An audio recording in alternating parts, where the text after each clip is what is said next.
Chapter 427. Seeing Xiangyi's figure, Xiao Naofu seemed to have found a backer and roared a few more times. Xiao Naofu, you can't be like this.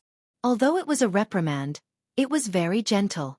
The little cat turned its face away. Humph. Xiangyi curiously asked Shui, what did you do to Xiao Naofu?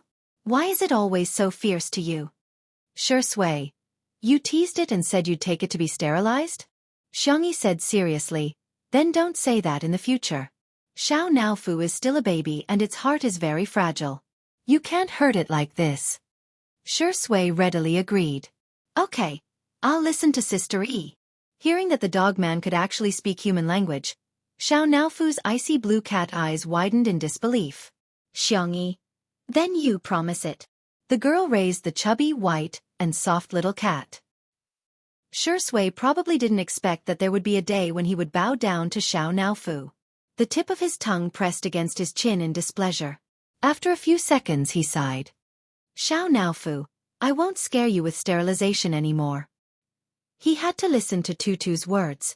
Xiao Naofu's tail swung twice in the air, dizzy from the sudden bliss that fell from the sky. The next second, it heard Xiangyi say, you're not allowed to be fierce to Shui Gige anymore. Xiao Naofu. Meow. Humph, I won't listen. Xiangyi patiently persuaded, if you're obedient, I'll make you a luxurious seafood set meal, the kind that can have 10 ingredients. Xiao Naofu. Would this hoo-hoo bow down for a mouthful of food? Heh, of course. It made a sweet and soft meow, in a flattering and coquettish tone. Okay, then you two, shake hands and make up, okay? Hearing this, Shui and Xiao Naofu's eyes revealed rejection. But Xiangyi insisted. Thus, Shui had no choice but to stretch out her bony fingers. Xiao Naofu also reluctantly stretched out its chubby paw. The man and the cat shook hands across the balcony for less than a second. Then, as if they had touched something dirty, they hurriedly retracted their hands. Shui was rather calm, but Xiao Naofu couldn't tolerate it at all. It jumped out of Xiangyi's arms and got ready to look for little Shiji to lick. It did not want him to lick it. A dogman's hand definitely smelled like a dog. Looking at Xiao Naofu's back, Xiangyi couldn't help but laugh. It seems to have really gained weight. Its body was round, its fur was soft, and its legs were short. It looked extremely adorable. Shui replied with a soft, aha.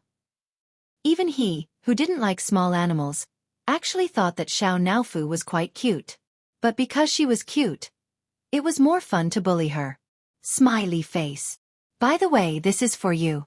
Xiangyi handed the box over. Shui was a little surprised and raised his eyebrows. I get a gift too? Xiangyi explained seriously, children need to get gifts, and so do adults. Shui seemed to be stunned for a second, or maybe it was just Xiangyi's imagination. The man's peach blossom-shaped eyes were curved inward, and his eyelashes were longer than a girl's. When they drooped down, they cast a faint shadow on his cold and fair skin. Opening the box, a ruby the size of a baby's fist reflected a dazzling light. It was unbelievably beautiful. Xiangyi said, although this isn't as pure as Jiujiu's, but it's big. It's shiny too. The man's lips curled into an ambiguous smile. It is quite big. Then. For some reason, Xiangyi was a little nervous. Do you like it then? Chapter 428. The night was gentle, and the moon was bright and the stars were sparse. There was a faint fragrance of flowers in the air. Shui stared at her and curled his lips, as if he was answering her question, but also as if he was confessing to her, I like it. Yes, I like everything that Xiangyi gives me. The clear eyes of the young girl in front of him curved up, as if they were filled with moonlight, quiet and beautiful. As long as you like it. Xiangyi smiled. I'll go in then. Wait a minute. Shui stopped her. Ha! Xiangyi turned her head and looked at him in confusion. The man took out a velvet box from his trouser pocket and said, it's sponsored by the brand. See if you like it. Xiangyi opened it. It was a very delicate bracelet with a neutral design. There were a few diamonds on the bracelet, and each of them was big. As it spun, it reflected a dazzling light. Xiangyi knew a lot about jewelry because of the gem mine her aunt had given her. She asked, will the brand sponsor such an expensive piece of jewelry? Shui's expression didn't change. Xiangyi had always believed everything he said. She said, "You're indeed popular." That was why the brand had sponsored such an expensive bracelet. "Then is it okay for you to give it to me? Didn't the brand ask you to wear it?" Xiangyi asked. "No." Shui chuckled. "And I think it suits you better." Xiangyi picked it up and looked at it carefully. She liked this bracelet very much, so she didn't shy away from politeness and said graciously, "Thank you. Do you want me to put it on for you?" Xiangyi didn't think much of it and handed her hand and the bracelet to him. The man lowered his long eyelashes and carefully fastened the bracelet for her. His slightly calloused fingers inadvertently rubbed against the girl's fair wristbone, evoking a slight itch. Xiangyi's fingertips trembled. "All right." The man's deep voice pulled her back to reality. Xiangyi retracted her hand and curled up uncomfortably. Her voice was unbelievably soft. Thank you. So this is how it feels to like someone." She was deep in thought.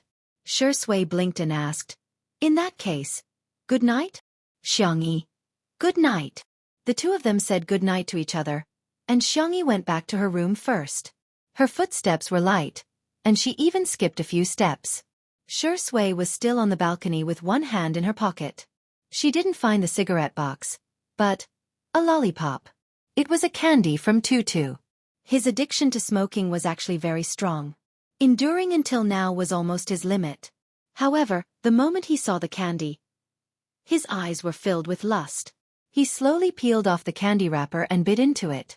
The sweetness spread and stimulated the nervous system to secrete pleasurable dopamine. The corners of his mouth curled up slightly. He suddenly felt that quitting smoking was not that difficult. When Xiangyi returned to her room, Zhang Jiujie happened to push the door open and enter. When she saw the bracelet on her wrist, she squinted. "Are you in a relationship with that dog of a man?" She sounded as if she was questioning the scumbag's infidelity. Xiangyi said, "No." Zhang Jiujie heaved a sigh of relief. That's good. I knew you wouldn't like him." Xiangyi hesitated for a moment, but she still chose to be honest with her friend. "I think he might not like me." Zhang Jiujie was speechless. Looking at Zhang Jiujie's dumbfounded expression, Xiangyi calmed down. She didn't confess because she didn't want to affect Shui during the livestream. However, liking someone wasn't something to be ashamed of. She nodded and said, "Yes, I like him." Chapter 429. Pitter-patter. Zhang Jiujie froze in shock as if she had been electrocuted. Her lips quivered and she couldn't believe what she had just heard. How could my adorable and perfect fall for Shui, that dog of a man? Zhang Jiujie raised her hand and checked the temperature of Xiangyi's forehead before muttering to herself. Why isn't it hot at all?" Xiangyi was caught between laughter and tears. "I don't have a fever." "No, you have a fever," Zhang Jiujie said firmly. "Sit here obediently, I'll go get you a thermometer to measure your temperature." She pressed Xiangyi onto the bed forcefully and after taking a few steps out, she realized that she was being a little too concerned and added proudly, "Don't misunderstand. I'm just afraid that you'll infect me with your fever." Humph. A few minutes later, Zhang Jiujie looked at the number on the thermometer. 36.8 degrees Celsius and finally accepted the reality. E doesn't have a fever equals E is conscious equals E likes a dog of a man equals that dog of a man has snatched E away. Ah. Does he deserve it? He doesn't. Zhang Jiujie asked resentfully. What do you see in him? Isn't he just good-looking? Isn't he just successful in his career? Isn't he just... She suddenly paused and realized that she was talking about Shui's strengths. She flew into a rage out of humiliation and said, Wake up, are you such a superficial person? You've seen all kinds of handsome men. Must you be lusting after his face? Xiangyi bit her lower lip and reflected for a few seconds before saying, I think I am. Zhang Jiujie was speechless. Xiangyi said, he has a great figure too, he has abs. Zhang Jiujie was speechless. So you're not only lusting after his face, but you're also lusting after his body? Zhang Jiujie was so angry that she couldn't sleep well the entire night and couldn't get up in the morning either. Xiangyi covered her with the blanket and went out for a morning exercise. When she returned, she watered the plants and sprayed some activator. Sister E! Sister E! Fu Jiayan was like a monkey. His hair was uncombed, and his face was unwashed. He rushed out and held his phone excitedly. I'm famous. After one night, in addition to the trio's ensemble that attracted a lot of attention, there was also something that people in the circle didn't expect. Fu Jiayan was on fire. The fire could be said to have caught them off guard, but if one were to examine it carefully, it would be logical. His popularity was already there, and he was also an A-list male star. It was just that he hadn't had any good works in a long time, so he had been relying on the image of the crown prince. He didn't expect that yesterday's interaction with Xiangyi would be trending, and his popularity would suddenly rise. His agent received a huge stack of scripts and he received invitations from crosstalk masters, comedians, and Saturday talk shows. He was so excited that he spoke incoherently. Fortunately, Xiangyi was patient enough. After listening to him, she said with a smile, "Congratulations, you've gotten what you wanted. Do you have any variety shows that you want to go on?" Fu Jiayan clenched his fists and said with a serious expression, "Actually, I really want to go, but I think Zhang Jojo is right. If I act in one show, people will like me because of one role. If I act in 10 shows, they might like me because of 10 roles. As an actor, I have to act well and perform well. That's the only way I can truly be responsible to my fans." When a young man was confident, he would look confident and dazzling even if he was unkempt. However, he only looked suave for 3 seconds before he smiled foolishly and said, "Sister E, let's hug for the sake of our half-siblings." Behind him, a dangerous gaze was fixed on him. P.S. The freshmen have been busy reporting for the entire day. Because my roommates all go to bed early, I might have to write a lousy update today in order not to affect others. If I can find a way to write it, I'll update it. You can read it tomorrow, but it might not happen. Anyway, you don't have to wait for today. Good night. Chapter 430. Fu Jiayan didn't notice anything and simply stretched out his arms to give Xiangyi a bear hug. Xiangyi remained calm and took a step back to avoid Fu Jiayan's touch. "You don't have to hug me." Fu Jiayan scratched his head and said, "I'm not that ugly." Due to the angle, Xiangyi didn't see the slender figure at the door. She said seriously, "It's not because of you, I have someone I like." "Oh. Ha." Fu Jiayan was shocked. Sister E actually has someone she likes? Who could it be? Before he came, he didn't know much about 2 under 1 roof. He was usually busy with his schedule and rarely surfed the internet. He didn't even know what untimely internet was. Simply put, he didn't even have a 2G internet connection. He wasn't even connected to the internet.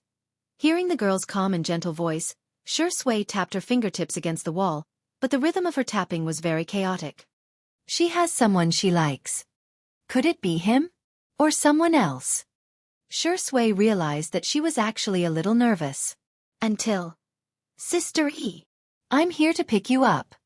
Her manager, Annan's brisk and enthusiastic voice came from the direction of the gate.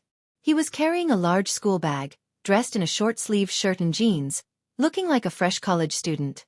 Si Chuanbai, who was dressed in a suit and exuded an elite aura, was standing beside him. The two of them were about 10 centimeters apart in height and their clothing styles were very different. Surprisingly, they didn't look out of place when standing together. "Annan." Xiangyi smiled and asked, "Have you had breakfast?"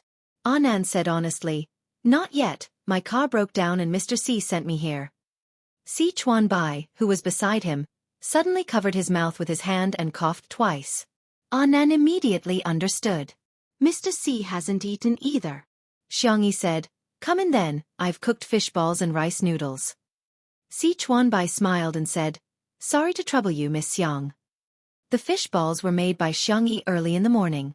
She chopped fresh fish and mixed it with sweet potato powder. Then, she used the fish as the skin and wrapped it with various fillings.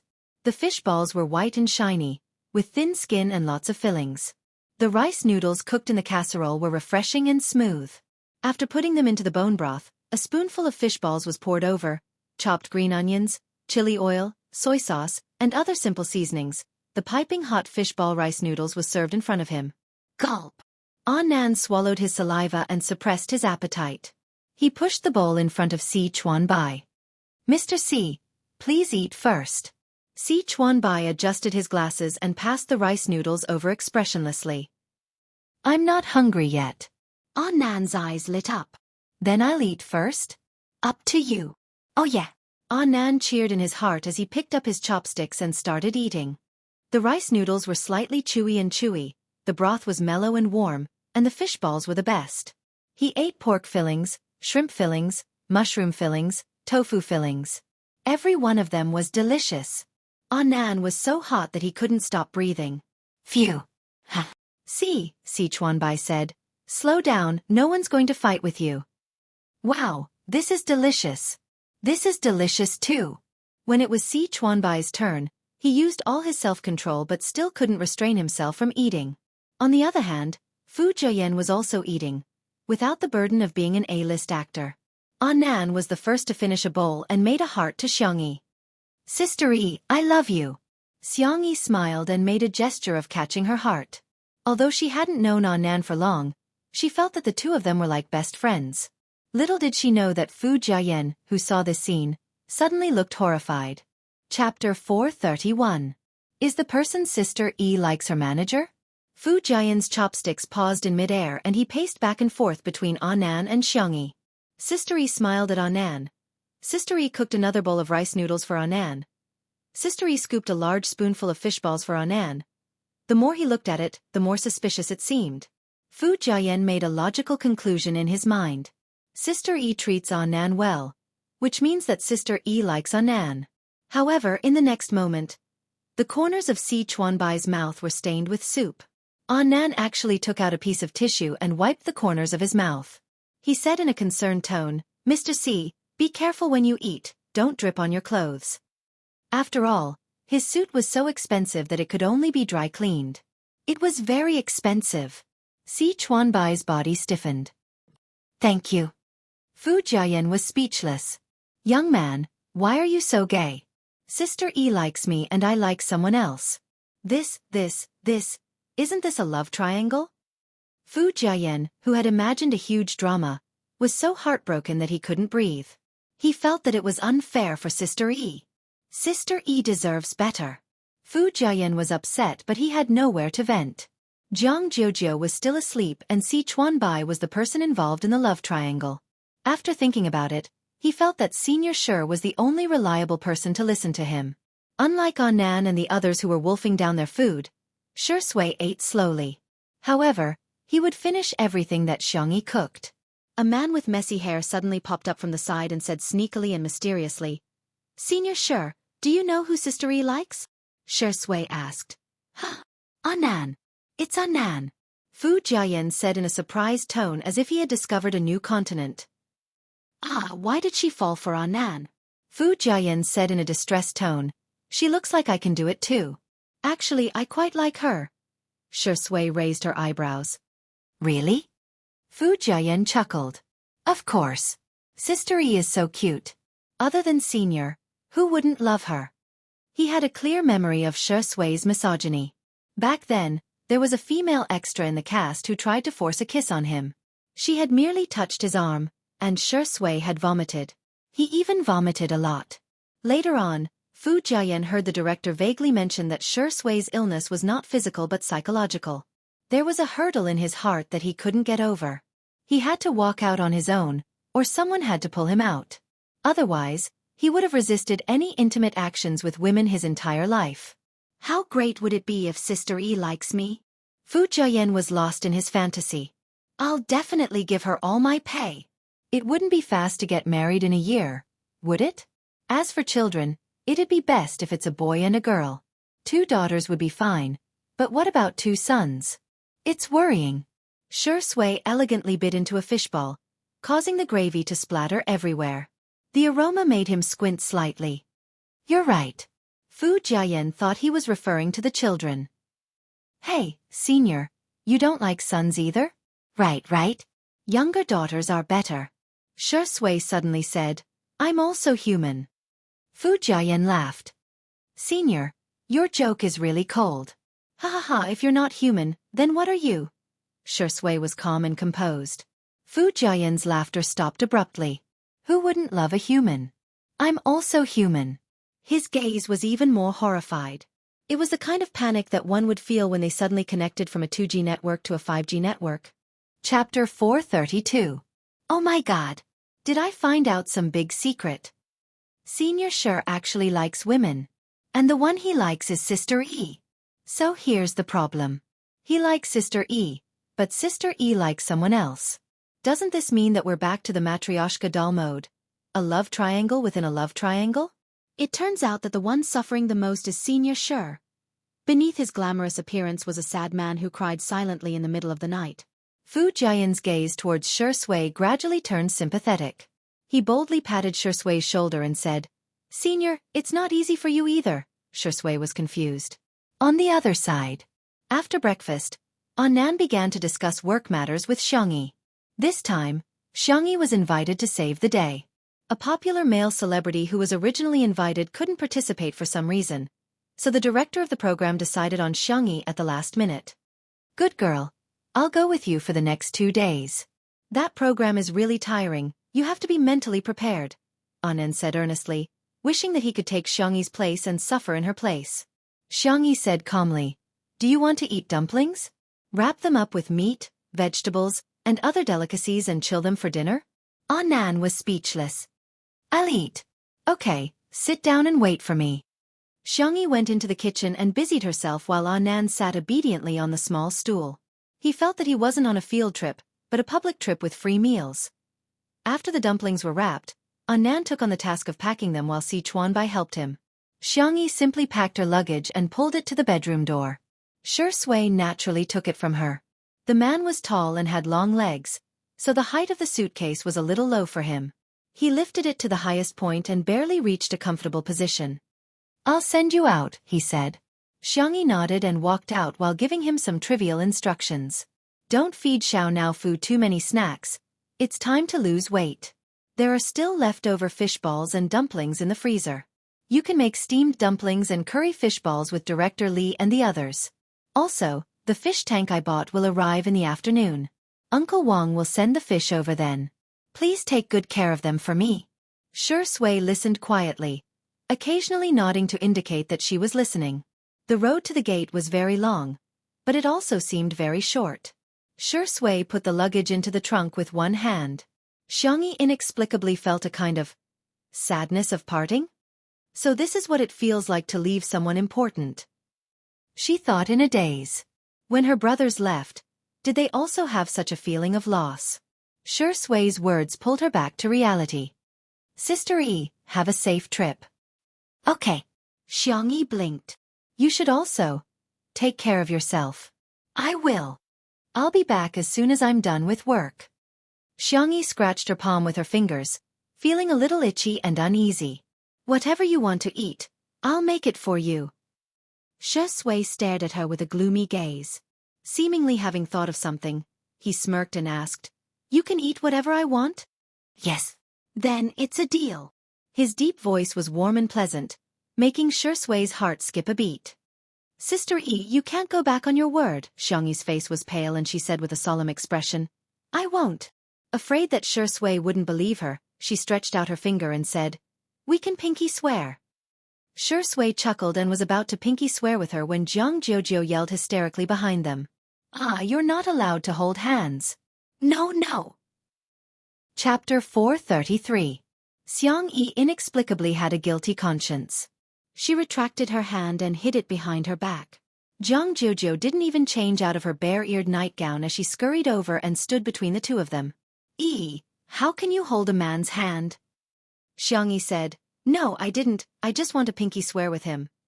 "You want to touch a man's hand?" Jiang Jiujiu's interrogative tone made Xiangyi dumbfounded.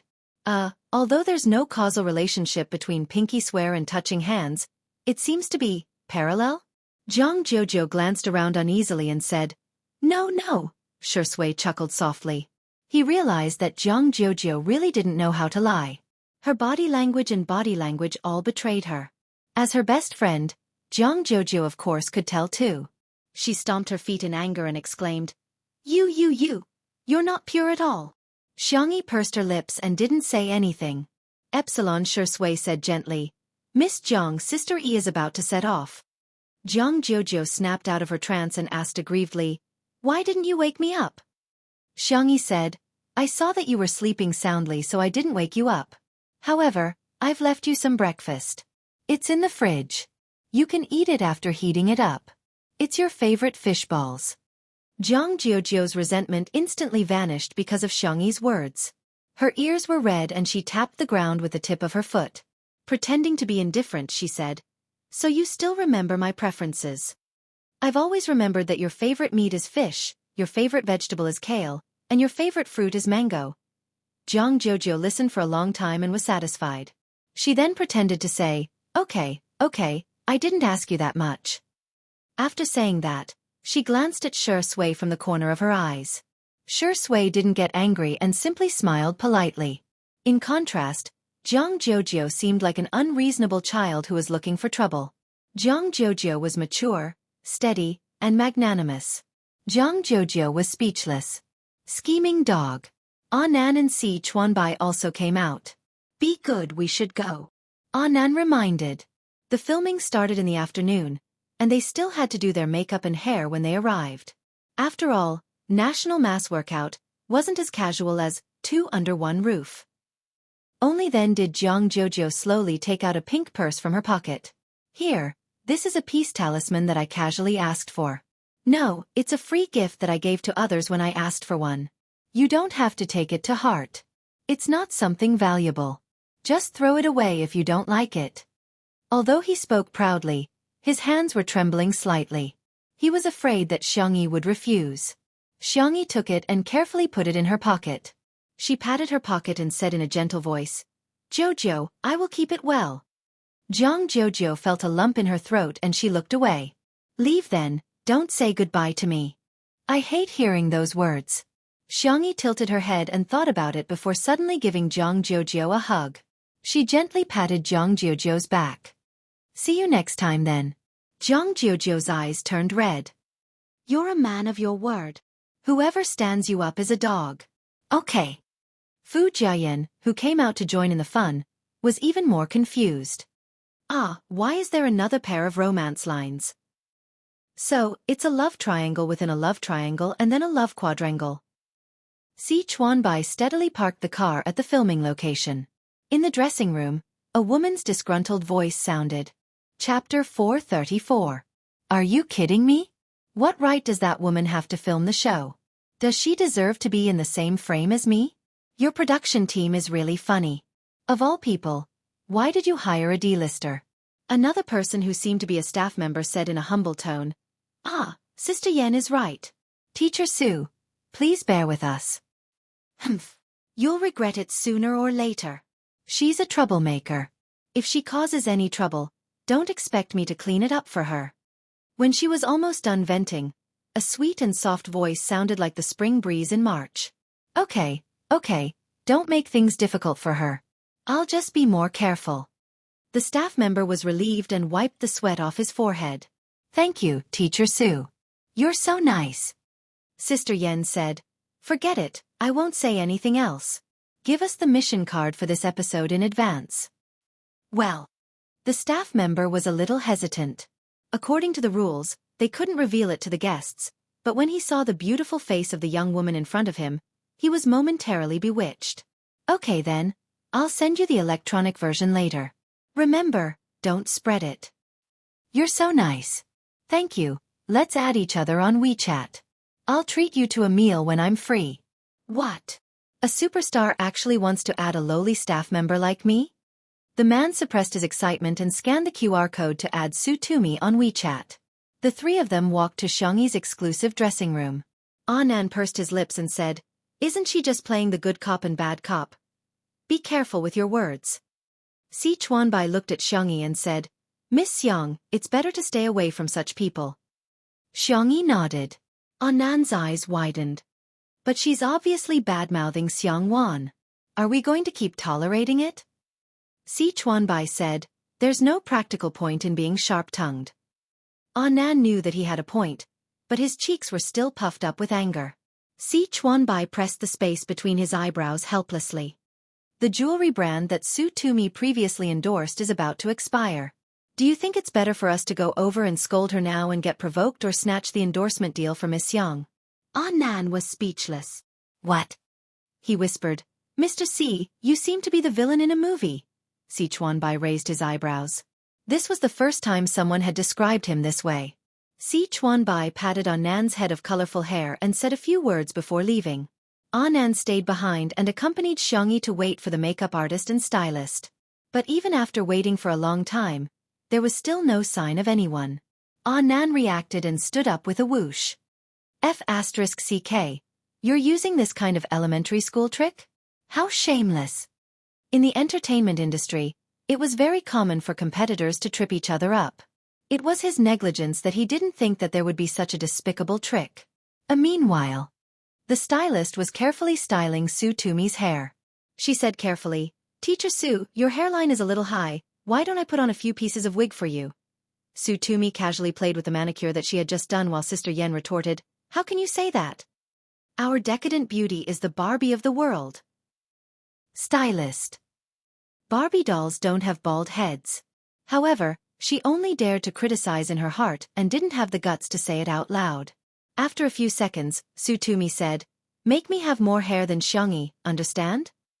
Chapter 435. The stylist said, Su Tumi asked, Why? Is there a problem? There's more than just a problem. There's a huge problem.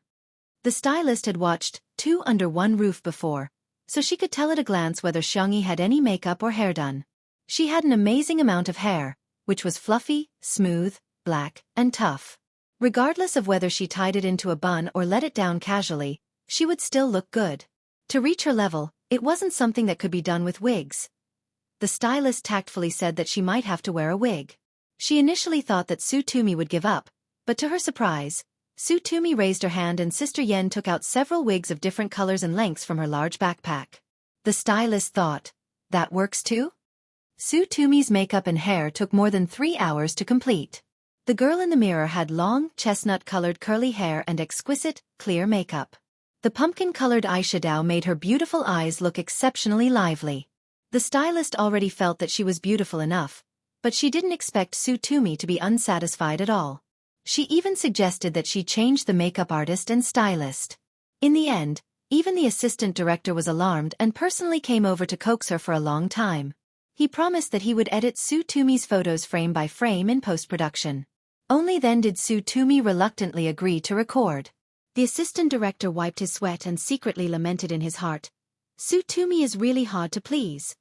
However, she was indeed popular and capable.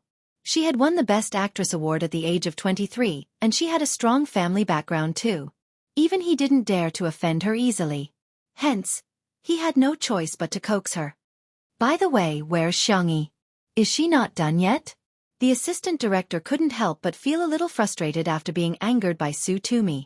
In fact, he didn't want to invite Xiangyi, but for some reason, the director and scriptwriter decided to do it after watching Two Under One Roof for 5 minutes. It was simply unreasonable.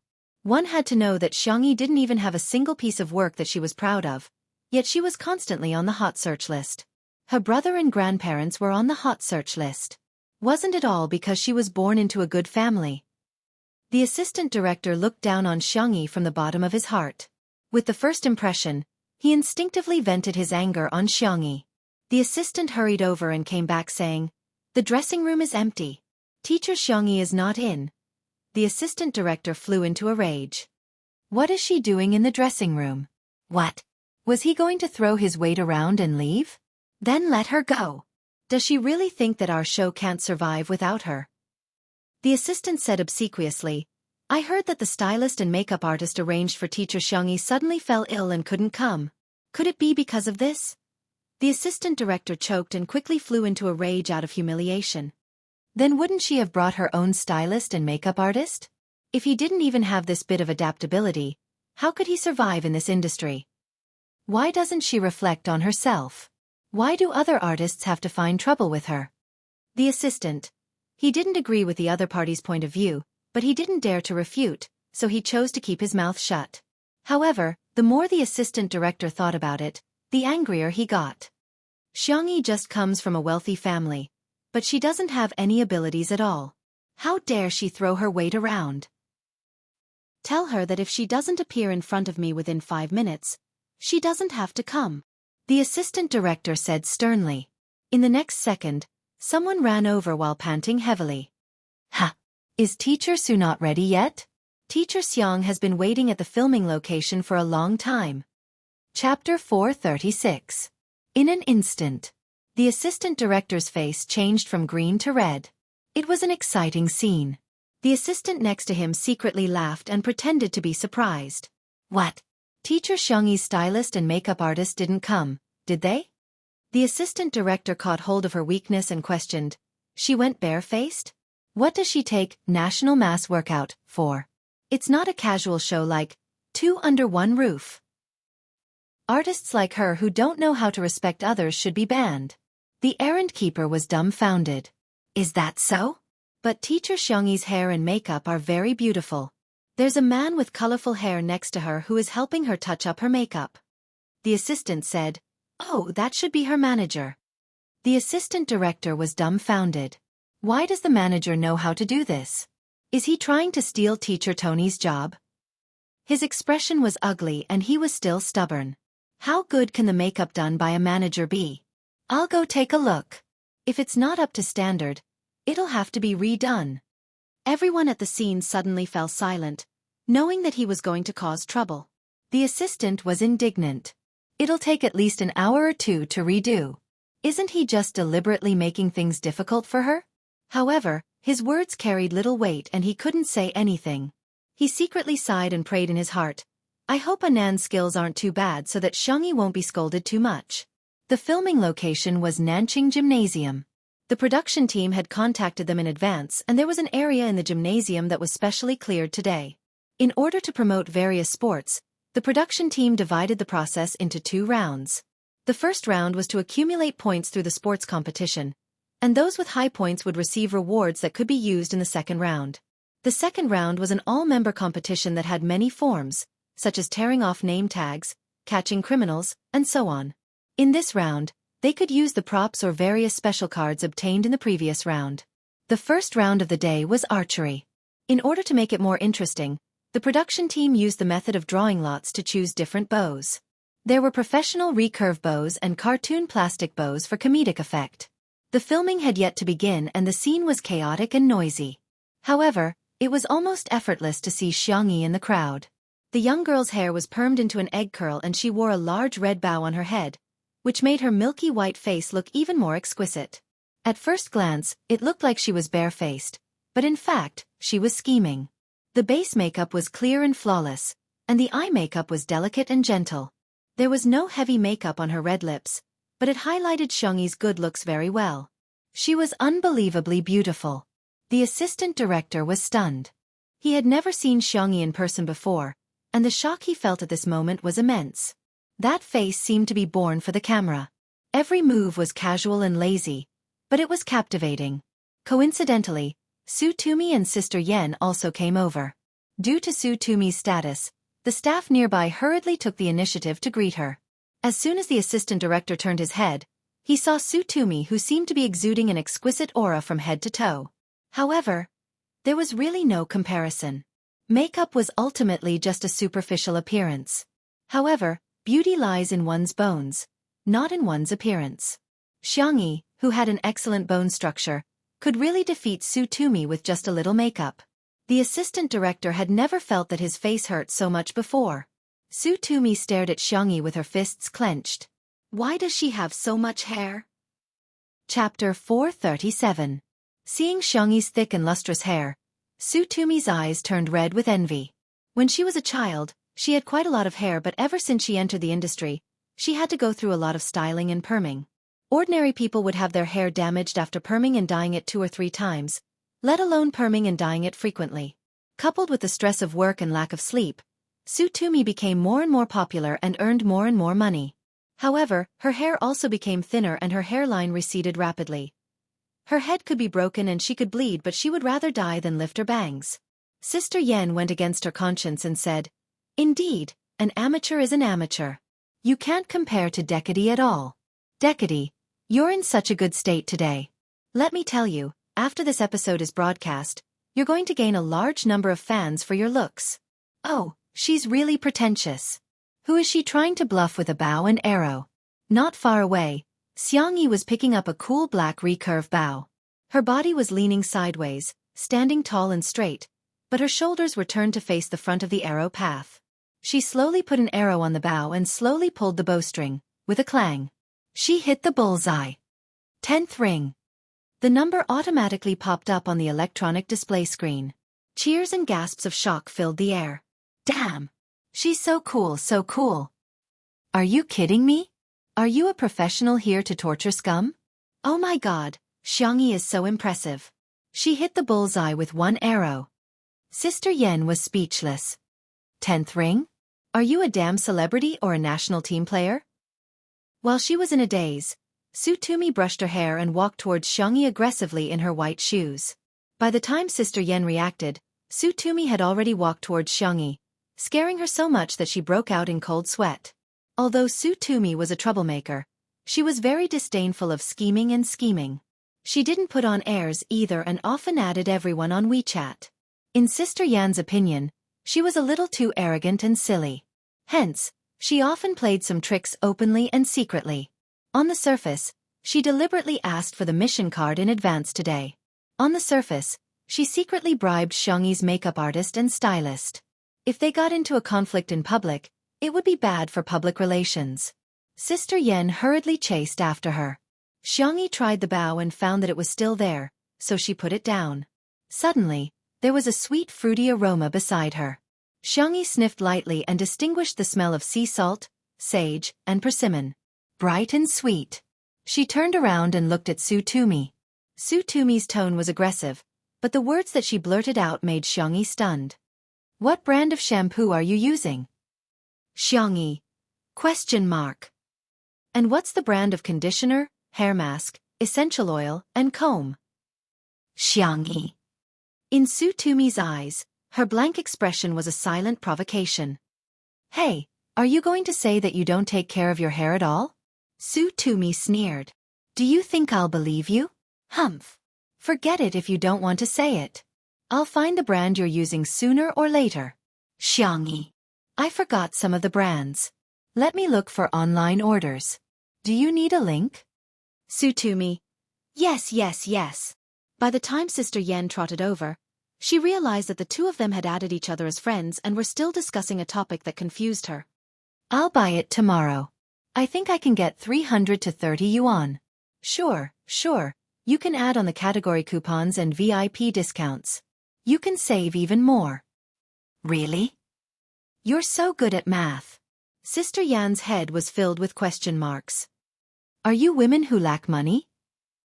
Chapter 438. Sometimes, the friendship between girls can really be described as magical. Clearly, they could call each other sisters when they met for the first time, and best friends who had been playing with each other for years would also let each other call each other daddy. Collecting and stocking up is a human instinct, and shopping is a woman's joy. Sister Yen originally thought that Tsutomu would get into a conflict with Xiangyi, but she never expected the two of them to be so harmonious. Tsutomu placed a few orders and was satisfied. She blinked at Xiangyi and said, If I have anything useful in the future, I'll recommend it to you too. Xiangyi smiled and continued to play with her bow and arrow. Sister Yen hurriedly pulled Tsutomu to the side and said, Tumi, you have to be careful. What if she accidentally shoots you? Tsutomu said impatiently. Okay, got it. Sister Yen instructed, when the official recording begins later, stay away from her.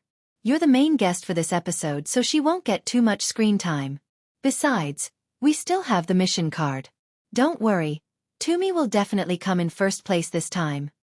Tsutomu rolled her eyes and said, Can I shoot an arrow? No. Can I run? Neither would he. How can I come in first place? Sister Yen was speechless. What are you talking about? On the other side. The director organized a short meeting. What? Change the main guest? Change the gameplay? When he heard the screenwriter's suggestion, the assistant director couldn't accept it at all. The previous plan for this episode was quite good. It's not appropriate to suddenly change it now. The director was calm and collected. He picked up the thermos and drank a mouthful of goji berry water before saying indifferently, Didn't you see the scene of her shooting the arrow just now? What does a variety show need? The assistant director was originally displeased with Xiangyi. Once a person is prejudiced, everything the other party does is wrong. He said straightforwardly, "She's not suitable. Our production team has never changed the main guest to the one with the lowest status. If we change it this time, who knows how the netizens will criticize our show.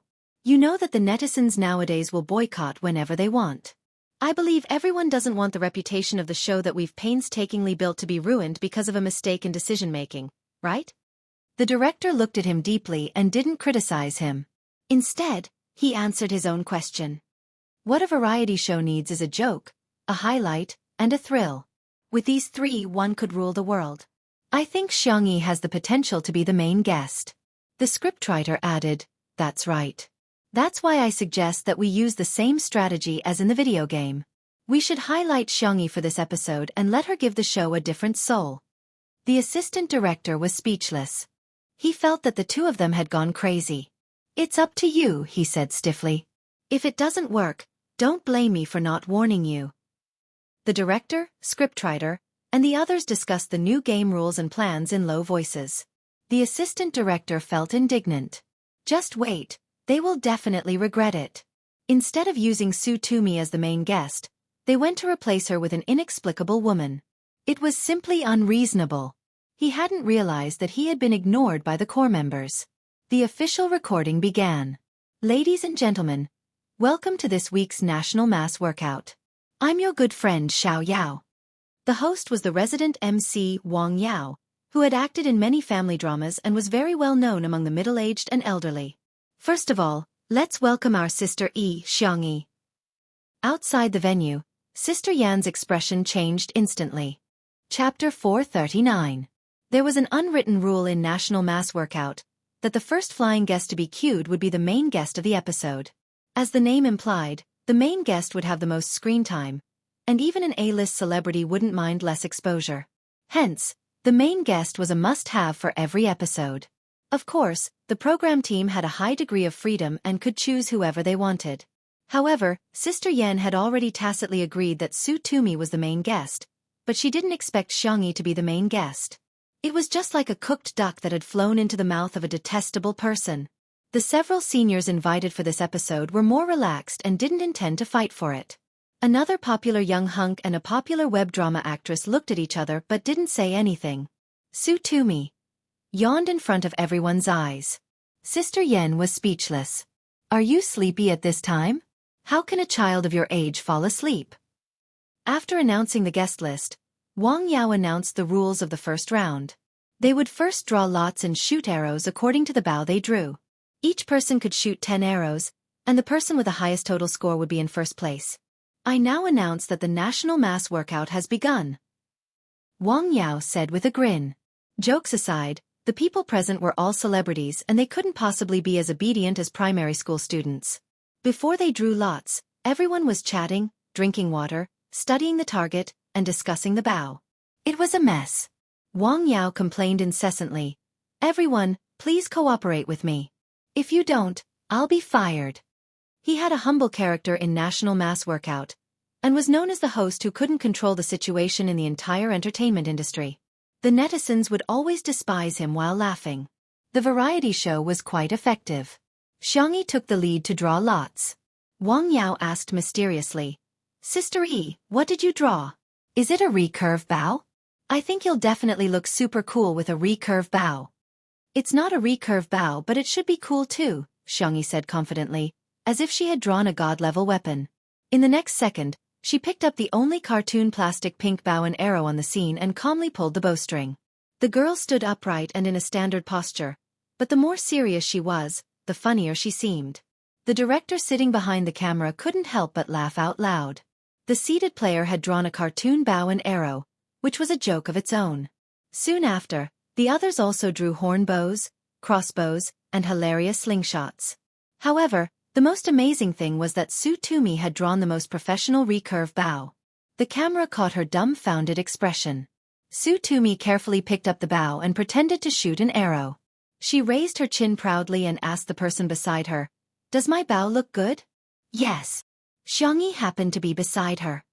"If you hold it like this, it'll look even better." She was at the back and raised her hand to help Su Tumi adjust the way she held the recurve bow. From a certain perspective, it seemed as if Xiangyi was holding Su Tumi in her arms. The assistant director could not help but say, "What nonsense is Xiangyi doing? Jun Han and Su Tumi should be the ones acting in such an idle drama." Director, the weather is really good. Screenwriter, drink more hot water. Assistant director? Is there something wrong with these two? Why are they not answering the question?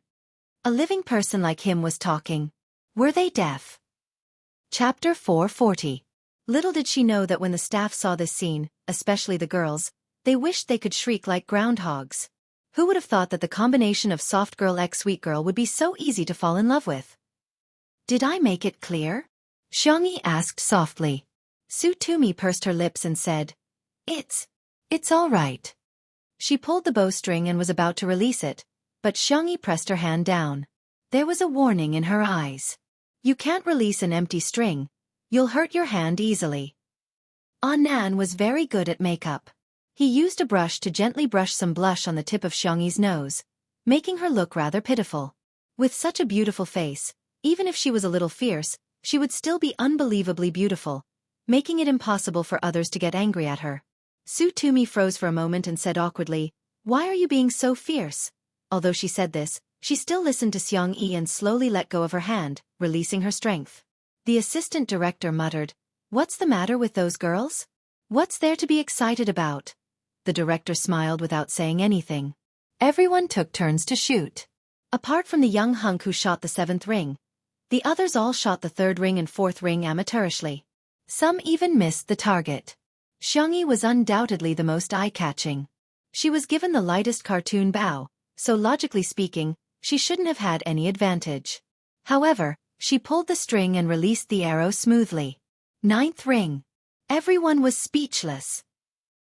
You're not holding a plastic bow, you're actually holding an epic artifact, right? Another funny person was Su Tumi.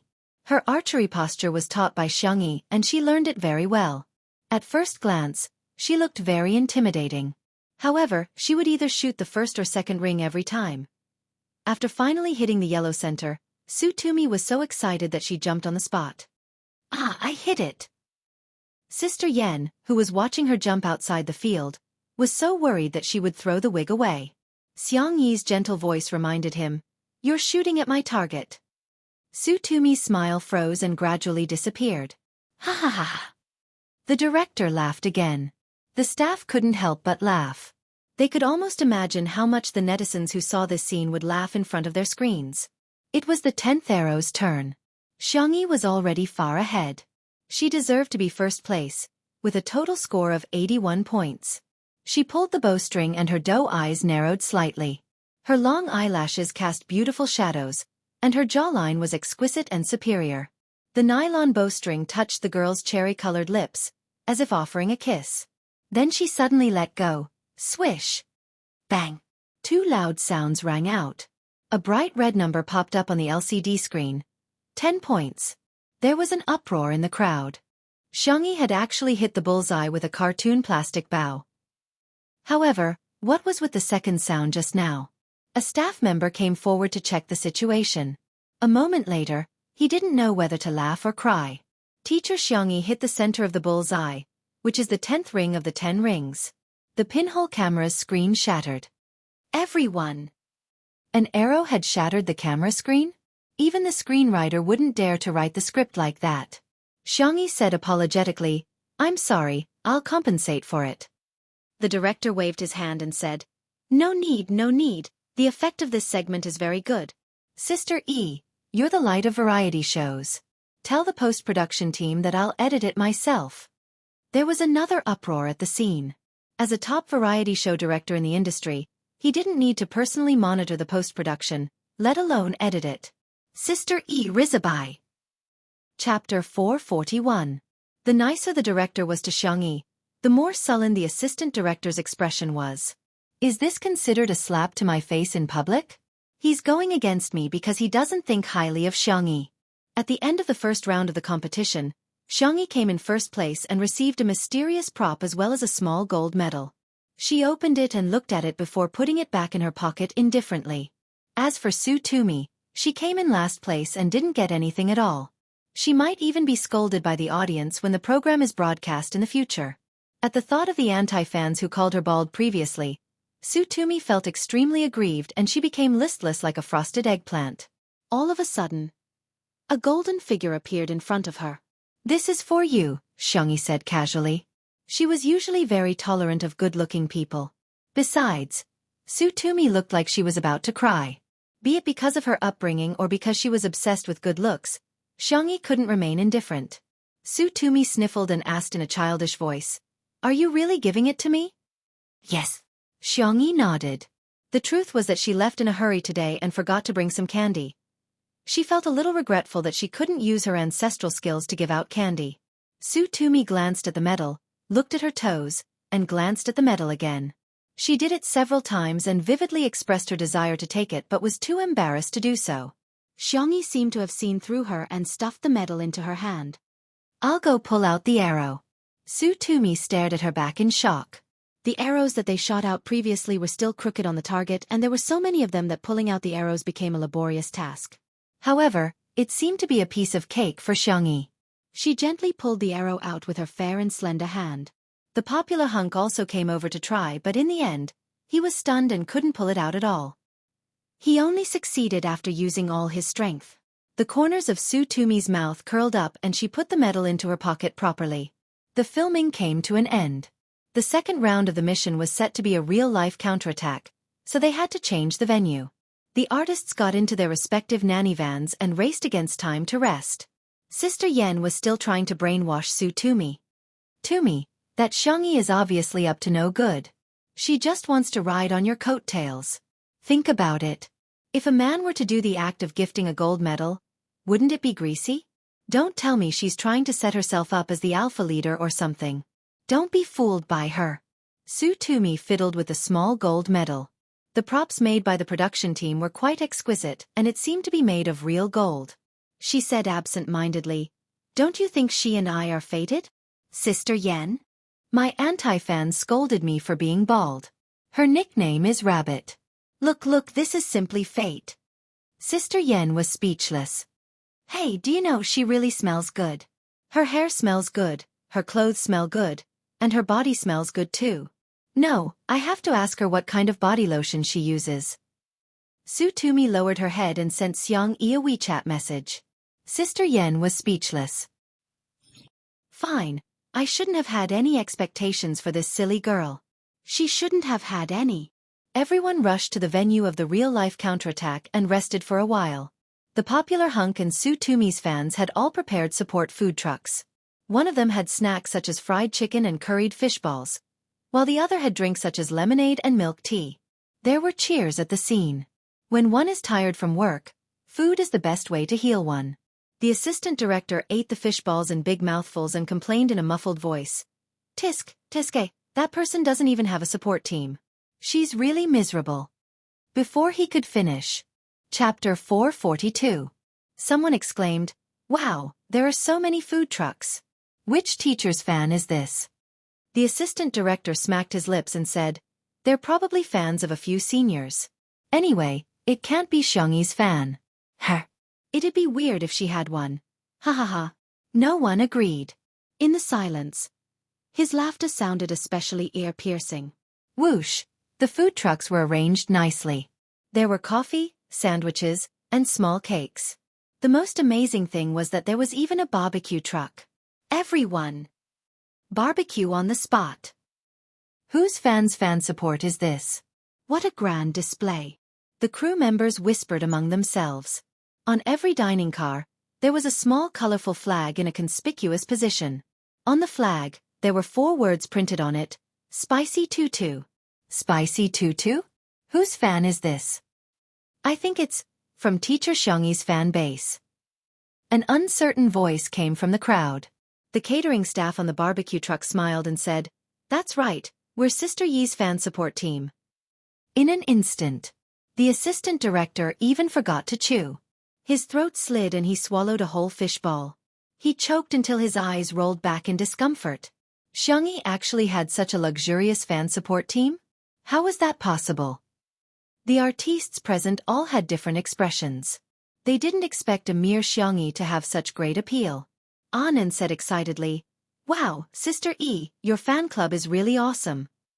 Xiangyi said, "Didn't you and Mr. C help me with this? It's your fans."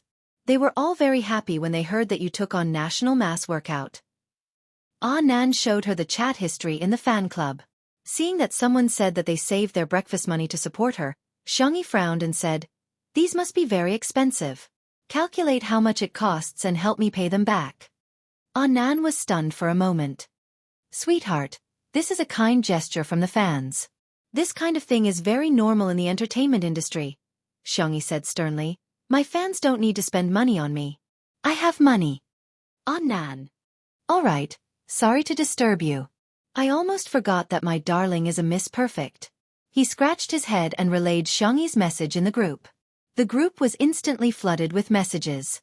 "Wuwu Tutu is too gentle and spicy. But I just want to spend money on Sister E. What kind of peerless little angel is Xiangyi Kak?" However, under Anan's insistence, the management still calculated the amount. Anan was taken aback when he saw the price. He typed, 4 dining cars only cost this much." The other party sent a voice message. "We only sent a barbecue truck. Is there anything else? Could it be a fan from an unofficial group?" Anan had created an official fan club for Xiangyi. There was a strict vetting process for those who joined the group. They could be considered as Xiangyi's most loyal and hardcore fans. Of course, there were also many groups created by fans. Anan was about to check again when he saw that Sichuan Bai had sent him a WeChat message. "Mr. C. There's no need to ask. The remaining 3 dining cars were arranged by Shi Sui. Nan Nan How Nan." "Huh? So Shi Sui is Sister Yi's #1 fan? I'll go tell Sister E now." "Mr. C. I guess so." Sichuan Bai, who was in front of the screen, calmly pushed his glasses up his nose. He probably wasn't the #1 fan. He was probably the #1 suitor. However, his way of expressing his goodwill was too elementary. He didn't even inform Xiangyi and had to rely on him and Little Colored Feather to assist him. Chapter 443. Just as Sichuan Bai had expected, Anan told Xiangyi about the Shi Sui support truck as soon as possible. Xiangyi said, "Ah, senior, you're so nice. You're so thoughtful." Anan couldn't help but overthink. "Oh my, don't you think Shi Sui seems to treat you differently from others?" After all, he had been in the entertainment industry for so many years and was always on the front line. In his impression, Shi Sui had never been involved in any scandals with any female celebrities. Except for Xiangyi. He heard that his team was very good at public relations.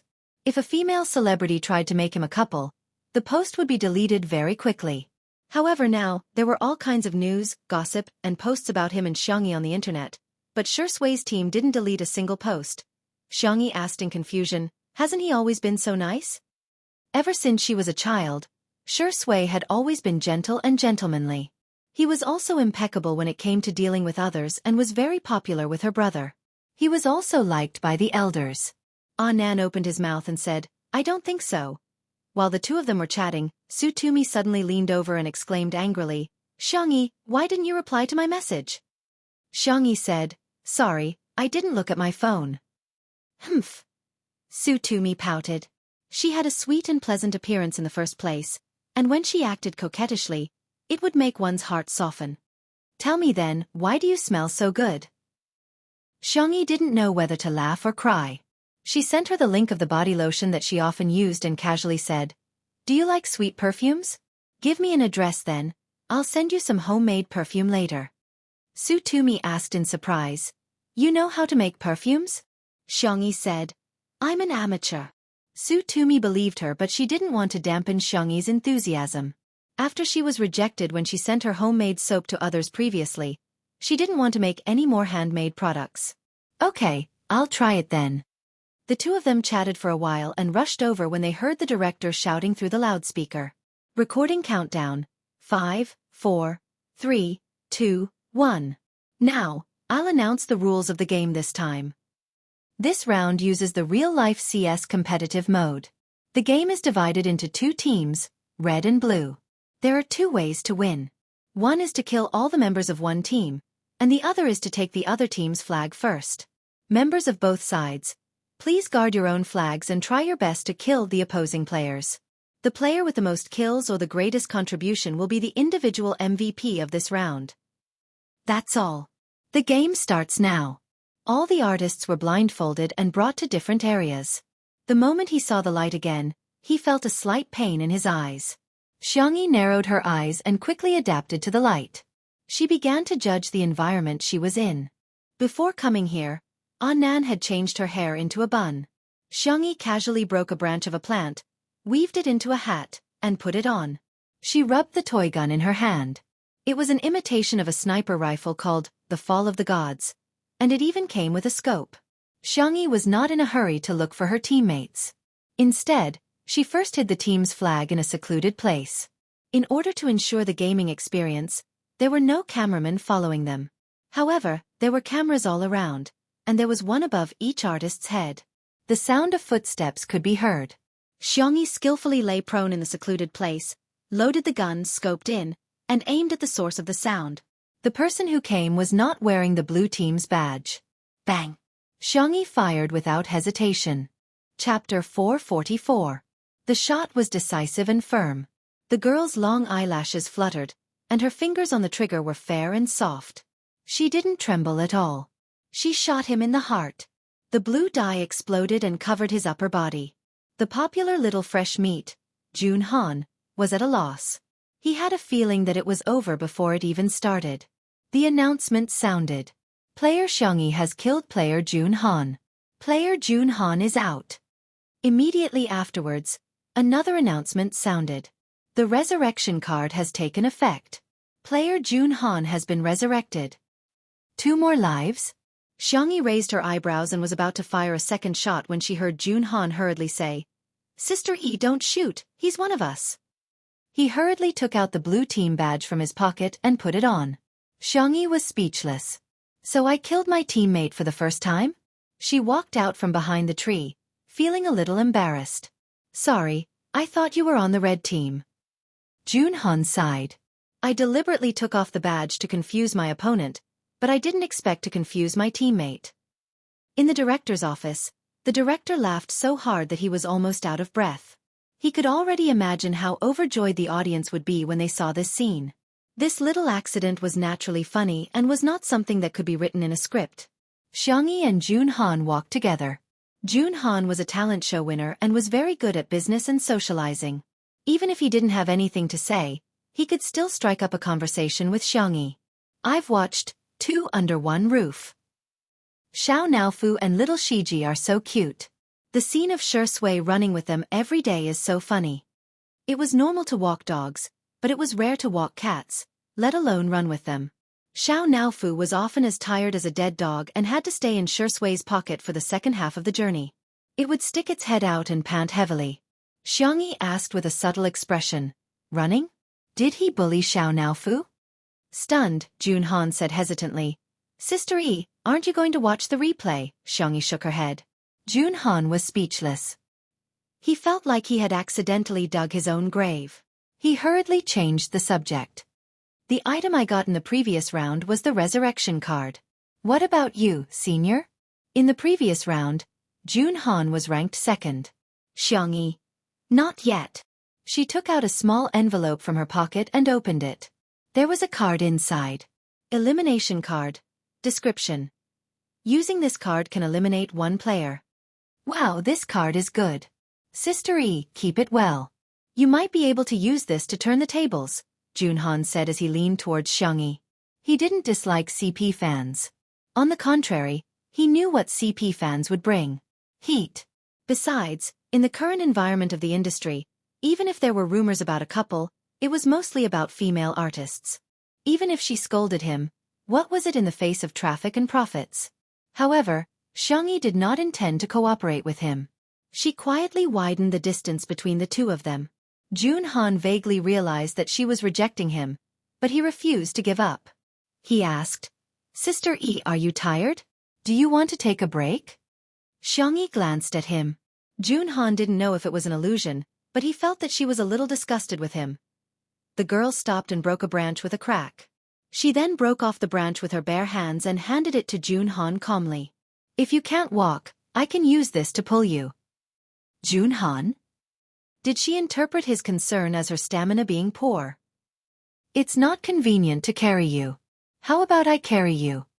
Xiangyi asked sincerely. Chapter 445. Xiangyi was telling the truth.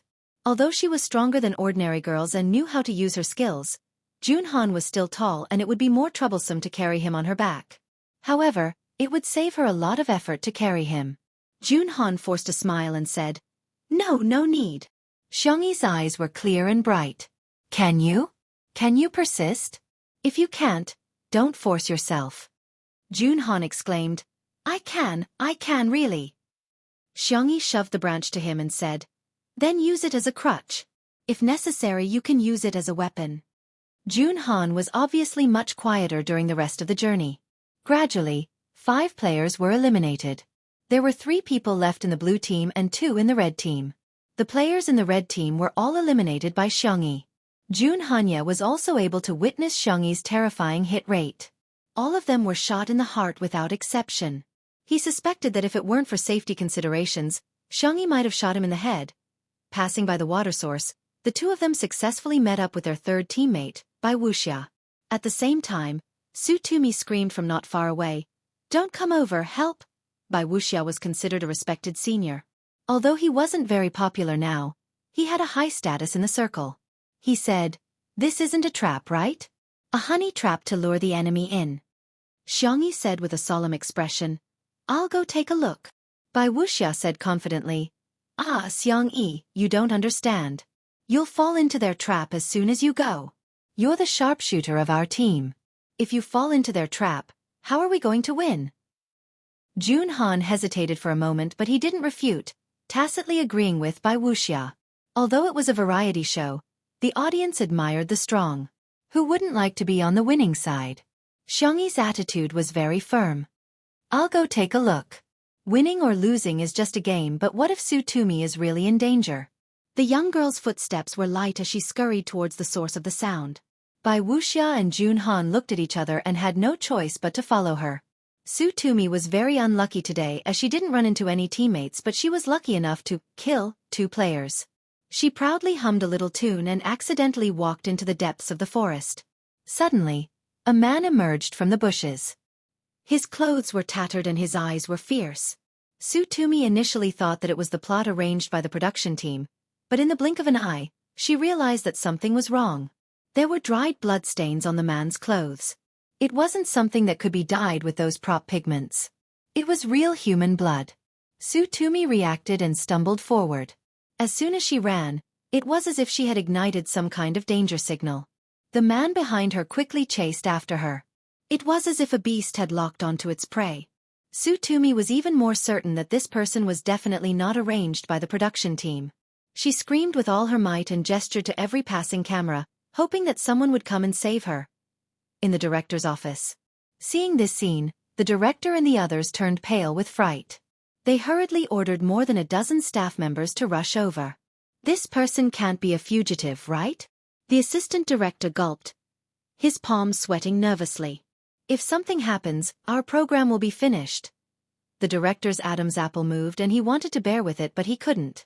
He cursed, Is life important or the program important?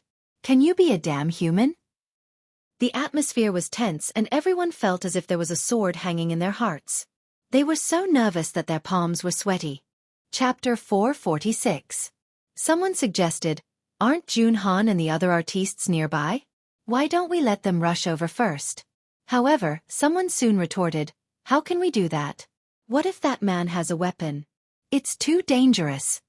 Everyone was full of regret. They thought that they had made full preparations, but who would have thought that such an accident would happen? Suddenly, the director exclaimed, Xiangyi is going over. Ha! In the lush and deep jungle, Xiangyi's footsteps were light and she ran extremely quickly. She rushed to the source of the sound as quickly as she could, but there was no one around. There were only traces of the grass being crushed. Every artiste was equipped with a headset for emergency communication. The director hurriedly contacted Xiangyi and said, Su Tumi is not far from you, She's right in front of you at 3 o'clock. Before she finished speaking, she had already followed the traces on the ground and ran straight. Somewhere behind the bushes. Tsutomu's mouth was covered by a pair of dirty hands and she felt suffocated. At first, she could still make some muffled sounds, but soon, she didn't even have the strength to make a sound. Tears rolled down her cheeks. Tsutomu never thought that she would encounter such a thing. For a moment, she even felt that perhaps dying here would be the best outcome. Otherwise, what should she do when the entire entertainment industry finds out about this? The sound of the man's rapid breathing came from behind her, accompanied by the rustling of clothes. Tsutomu closed her eyes in despair. Bang! Ah! Two voices, one after the other, suddenly rang out. The first was the sound of a toy bullet exploding. The second was the man's painful shriek behind her. Tsutomu opened her eyes abruptly and saw Xiangyi's slender figure in a trance. The young girl was wearing a camouflage uniform and a hat made of branches on her head. There were leaves hanging on her eyebrows and her gaze was terrifyingly cold. She held the sniper rifle and fired a second shot at the man. Both shots were headshots. Although it was a toy bullet, it had a certain degree of lethality, let alone a fragile part like the head. The man fell to the ground in pain. He cursed and tried to take Tsutomu hostage. Tsutomu was so scared that she even forgot to escape and struggle. She was dumbfounded. Seeing that the man was about to succeed, Xiangyi leaped forward and began fighting with him. The man's skills were unexpectedly good, and the two fell into a stalemate for a while. Junhan and the others had rushed over as well. Upon seeing this scene, Junhan tightened his grip on the walking stick that Xiangyi had made for him earlier. He asked hesitantly, "Senior, should we go over and help?" Wuxia coughed. Well, why don't you young people go? I'm already so old, so I won't join in the fun." His eyes were very sharp. He had just seen a bulge in the pocket of the man's shirt. It looked like a knife. Only a fool would save a damsel in distress. This was not an act. The most important thing was to protect his own life. Junhan. In fact, he didn't dare to. Not everyone had the courage to face such a thing. Junhan took a few steps forward hesitantly, and his calves began to twitch. He gritted his teeth and was about to step forward when he realized that the man had taken out a fruit knife, making him shiver in fear. Why is there a knife? Wuxia looked as if he had expected it and comforted him. Someone will come over later. Let's stand further away. If Xiangyi can't hold on, we'll be in trouble. Chapter 447. Little did they know that their conversation was all picked up by the equipment and transmitted back to the director's room. All of a sudden, the room was silent and even the sound of breathing seemed to have disappeared. To be fair, Wuxia was right. Legally speaking, there was no obligation to save others without ensuring one's own safety. However, what he said made her feel especially uncomfortable. If they were strangers, it would be fine, but Xiangyi and Tsutomu were considered colleagues. Yet, he stood by and watched the two girls fall into danger. Ah! Tsutomu screamed, drawing everyone's attention back to Xiangyi. The young girl couldn't dodge in time and was slashed on her cheek. However, she also found a flaw in the man's defense and removed his arm. She kicked the knife away and restrained him with her knee. The man refused to give up and the two of them got into a fight. Xiangyi's forehead was covered in sweat and her fair face was flushed. However, she didn't forget to remind Tsutomu, "Leave first." Tsutomu's eyes were red and there were still traces of tears. She nodded and stumbled towards Junhan and Wuxia. Wuxia's expression changed drastically. "Tumi, don't run towards us. What if that man breaks free?" Tsutomu immediately felt like she had been splashed with a basin of ice water as she felt cold from head to toe. She pursed her lips and wanted to say something, but she didn't have any strength at all. Tsutomu remained silent and moved in another direction to stand further away from Wuxia. Wuxia was still dissatisfied and he complained to Junhan. The bad guys were targeting the two of them in the first place. Aren't they afraid of implicating us? Their EQ is really low. Junhan ignored him and kept his gaze fixed on Xiangyi. The wound on the girl's face was bleeding continuously, staining half of her face red. She was supposed to be a pitiful little girl hiding behind a man, but somehow, she had the explosive power and ferocity to fight the vicious gangster alone until now. In that second, shame defeated cowardice and courage defeated cowardice. Junhan roared to give himself some courage and rushed forward. Coincidentally, the man almost broke free from Xiangyi's shackles, But Jun Han hit the back of his neck with his crutch, and he groaned in pain. Jun Han helped Xiangyi hold him down. After all, he was a grown man and was quite strong. Even so, the two of them almost failed to hold each other down. Fortunately, the staff arrived in time and tied him up with ropes in a flurry. Soon, the police arrived. Before the man was taken away, he glared viciously at Xiangyi. Xiangyi looked at him calmly. There was no fear or hatred, only indifference in her eyes. It was as if from the bottom of his heart, he didn't care about the person in front of him at all. The dust settled. The director announced the end of the filming and called for an ambulance to take Su Tumi and Xiangyi to the nearest hospital. Dong Mei was a stay-at-home mother. Today, she brought her child to the hospital for an intravenous drip and happened to bump into the crew of National Mass Workout, who came to the hospital. She poked her head in curiously and found that the doctor was applying medicine on Xiangyi's face. Hence, she secretly took a photo and posted it at night.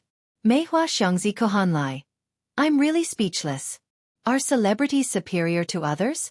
She just suffered a minor injury. Is there a need to make such a big fuss?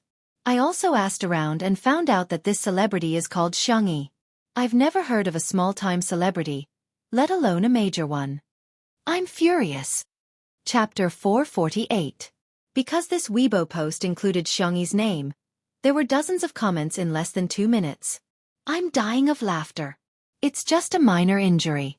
If she went to the hospital a little later, she would have recovered. This is how medical resources are wasted. More than a dozen people are circling around her. Isn't she the little princess?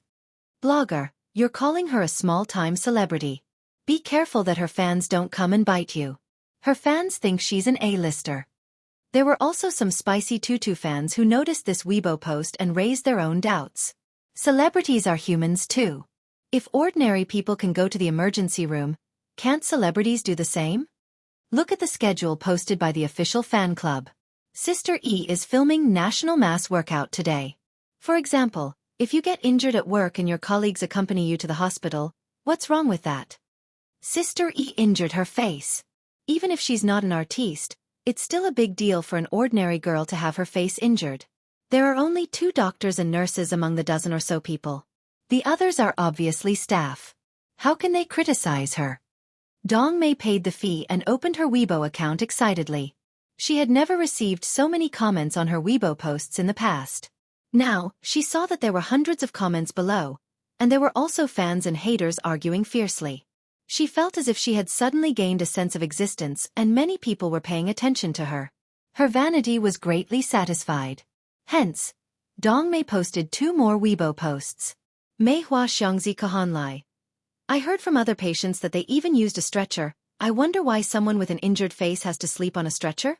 Meihua Xiangzi Kohanlai.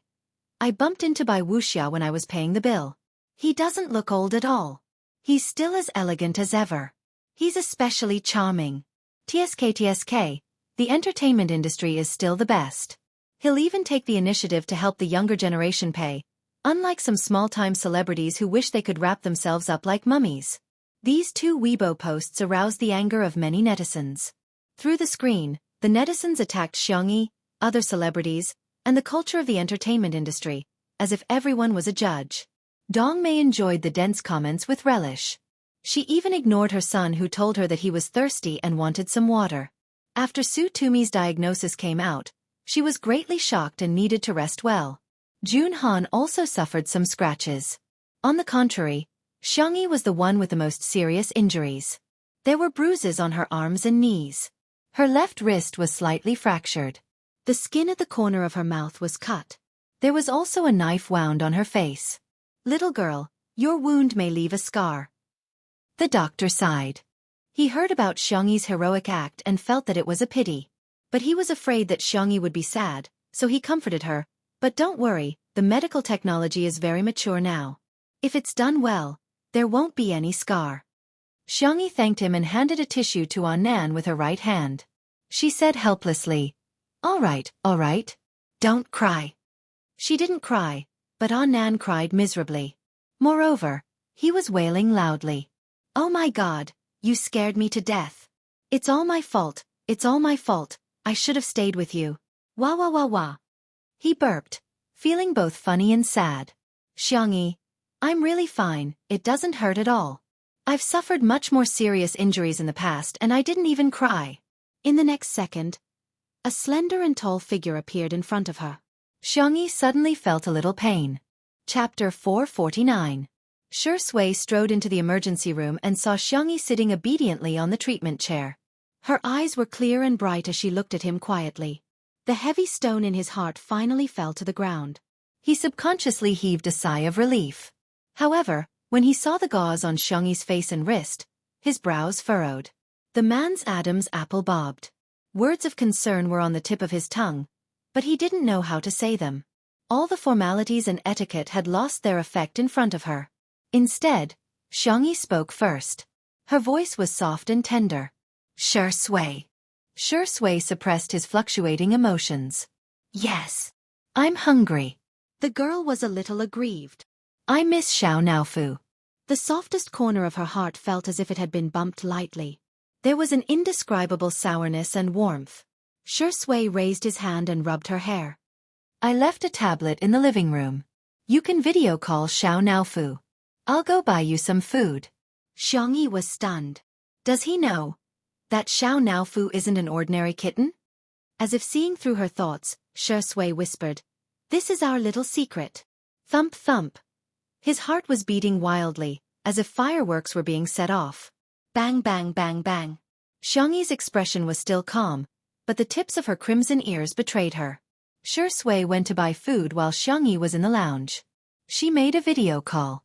It only rang twice before it was picked up. A magnified cat face appeared on the screen. Xiao Naofu cried anxiously. Meow. Meow meow. Stupid woman. How are you? It's me, I'm fine. Don't worry. Xiangyi's tone was gentle as she comforted it. Have you eaten? Meow meow. Meow. Xiao Naofu saw the wound on her face. Its ears drooped and its bright eyes were filled with tears. Its furry paws gently touched Xiangyi's face through the screen. What a stupid woman. Stupid woman. Always injuring herself. Xiao Naofu suddenly felt that it was useless. If only it was a ferocious tiger, it could protect this stupid woman from being bullied by bad guys. Although it didn't want to admit it, it had to admit that it could only be a useless kitten. Little Shiji leaned over and nudged Xiao Naofu with his creamy yellow head, seemingly trying to comfort it. After Xiangyi video called them for a while, Shi Sui came back with the food. When the director of National Mass Workout saw him, he was extremely surprised. He didn't expect that someone like Shi Sui would lower himself to buy food for Xiangyi. Are you here to see Sister E? The director still had a lingering fear when he recalled the scene where Xiangyi fought with the bad guys. He sighed and said, Fortunately, Sister E was here. Otherwise, the consequences today would have been unimaginable. What if Tsutumi was really? Not only would Tsutumi be traumatized for the rest of her life, but everyone in the production team who had a conscience wouldn't forgive themselves either. Shi Sui nodded in greeting, his attitude slightly cold. It was very different from his usual gentle and quiet way of dealing with people. The scriptwriter looked at his back and whispered, Shi Sui is so cold and aloof. The director smiled bitterly. How is this cold and aloof? He's angry. However, it turns out that a person like Shi Sui, who is so meticulous in every aspect, would actually give others a cold shoulder? Kacha. Dong Mei secretly took a photo of Shi Sui's silhouette and was extremely agitated. She immediately posted it on the internet. Chapter 450. Mei Hua Xiangzi Kohanlai. How delicate can a female celebrity be? It's just a flesh wound, yet she still has the cheek to ask Shi Sui to buy food for her. I'm impressed. On the hospital bed, her son said weakly, Mommy, I'm cold. What are you cold for? Don't bother me. Dong Mei hollered impatiently. Mommy is busy. The child pursed his lips and fell silent, watching his mother play with her cell phone. Is the cell phone more important than me? Dong Mei swiped her fingers and scrolled through the comments on Weibo, thinking that she would still see the netizens arguing or asking her to expose more information. To her surprise, the scene changed abruptly. Did Shi Sui visit her? Sure bought food for Sister E, but I got candy. Hee hee, I'm going to piss you guys off. Shi Sui just likes our mediocre Xiang E. Oh my god, am I the only one who noticed that Shi Sui is wearing slippers? the pair that he wore at home during the live stream. So he came here to see Sister E? KSWL. Dong Mei was dumbfounded. What's going on? Why isn't anyone criticizing Xiangyi anymore? In fact, there were still people who were criticizing her, but there were too many people who were indulging in candy. Hence, those comments were pushed down. However, by Wuxia, who was feeling guilty, accidentally saw this post on Weibo and hurriedly got his team to buy a trending topic. Hashtag Xiangyi acting like a big shot. Hashtag he felt that the netizens didn't care about the truth, but rather, they just needed to vent their emotions. Hence, he wanted to take advantage of the situation and push Xiangyi to the peak of public opinion while he pretended that nothing had happened. He could even create the image of an old senior who didn't want to become famous. The power of trending topics was terrifying. As soon as the words were posted, countless netizens clicked on them. When everyone saw Dong Mei's news, the words acting like a big shot, superior, and medical resources easily stirred up emotions and poked at their sore spots. All of a sudden, the netizens got excited and pointed their keyboards at Xiangyi. No way, no way, no way. She's acting like a big shot? Oh, so celebrities are the privileged class now. Can't you treat this kind of minor injury yourself? They just had to occupy medical resources. Our country's doctors and nurses are already overworked. Don't you know how to reduce the burden on the medical staff? For a time, Xiangyi was once again caught in the whirlpool of the storm. Bai Wuxia also secretly bought some internet water army and bragged that he cared for the younger generation and did not put on airs. Unexpectedly, he received a very normal effect. Teacher Bai is so nice. Where else can you find such a senior? When Bai Wuxia became popular, Xiangyi was still drinking milk. She wants her senior to pay for her? That doesn't make sense. Senior White's acting skills are so good, but he doesn't have any roles or resources. On the other hand, a powerless artist like Xiangyi relied on live broadcasts to become famous. I'm speechless. Just as the netizens were flaming him the most, the director of National Mass Workout posted on Weibo. Lao Zhu next door. I was too busy just now and it was chaotic. Now, I want to clarify that Xiangyi V is not acting like a big shot. Today, during the recording of the show, an accident happened. Xiangyi was injured because she was trying to save someone. In addition, her injuries in the ambulance were not minor either. She had a knife wound on her face and a fractured wrist. At that time, there were other injured artists in the ambulance. The three of them were squeezed into one car. Our staff drove the car ourselves, so there was no issue of occupying medical resources. Netizens, please think carefully. Be careful with your words. Be careful. Chapter 451. The three exclamation marks expressed Director Zhu's indignation. Having been in the entertainment industry for many years, he could tell at a glance the twists and turns behind the hot search list. However, on account of Bai Wuxia's seniority, he didn't mention the fact that Bai Wuxia left Xiangyi in the lurch. The netizens who were scolding Xiangyi were dumbfounded. What? Is Xiangyi really that good? She's willing to sacrifice herself to save others? However, the focus of the Spicy Tutu fans was on the injury, and they all felt their hearts ache. Oh, what's going on? Oh my God, a knife wound? And on her face? And a bone fracture. What exactly happened? Xiangyi is so pitiful, her old mother is about to cry. There was a huge uproar on the internet. The lounge was quiet and cozy. Xiangyi scooped up steamed chestnut pumpkin with a spoon and ate it while Shui peeled an egg for her with his slender fingers. Is there anything else you want to eat? He asked. Xiangyi thought about it and tilted her head. Spicy hot pot? You can't eat spicy food now. I was just thinking about it. Don't even think about it.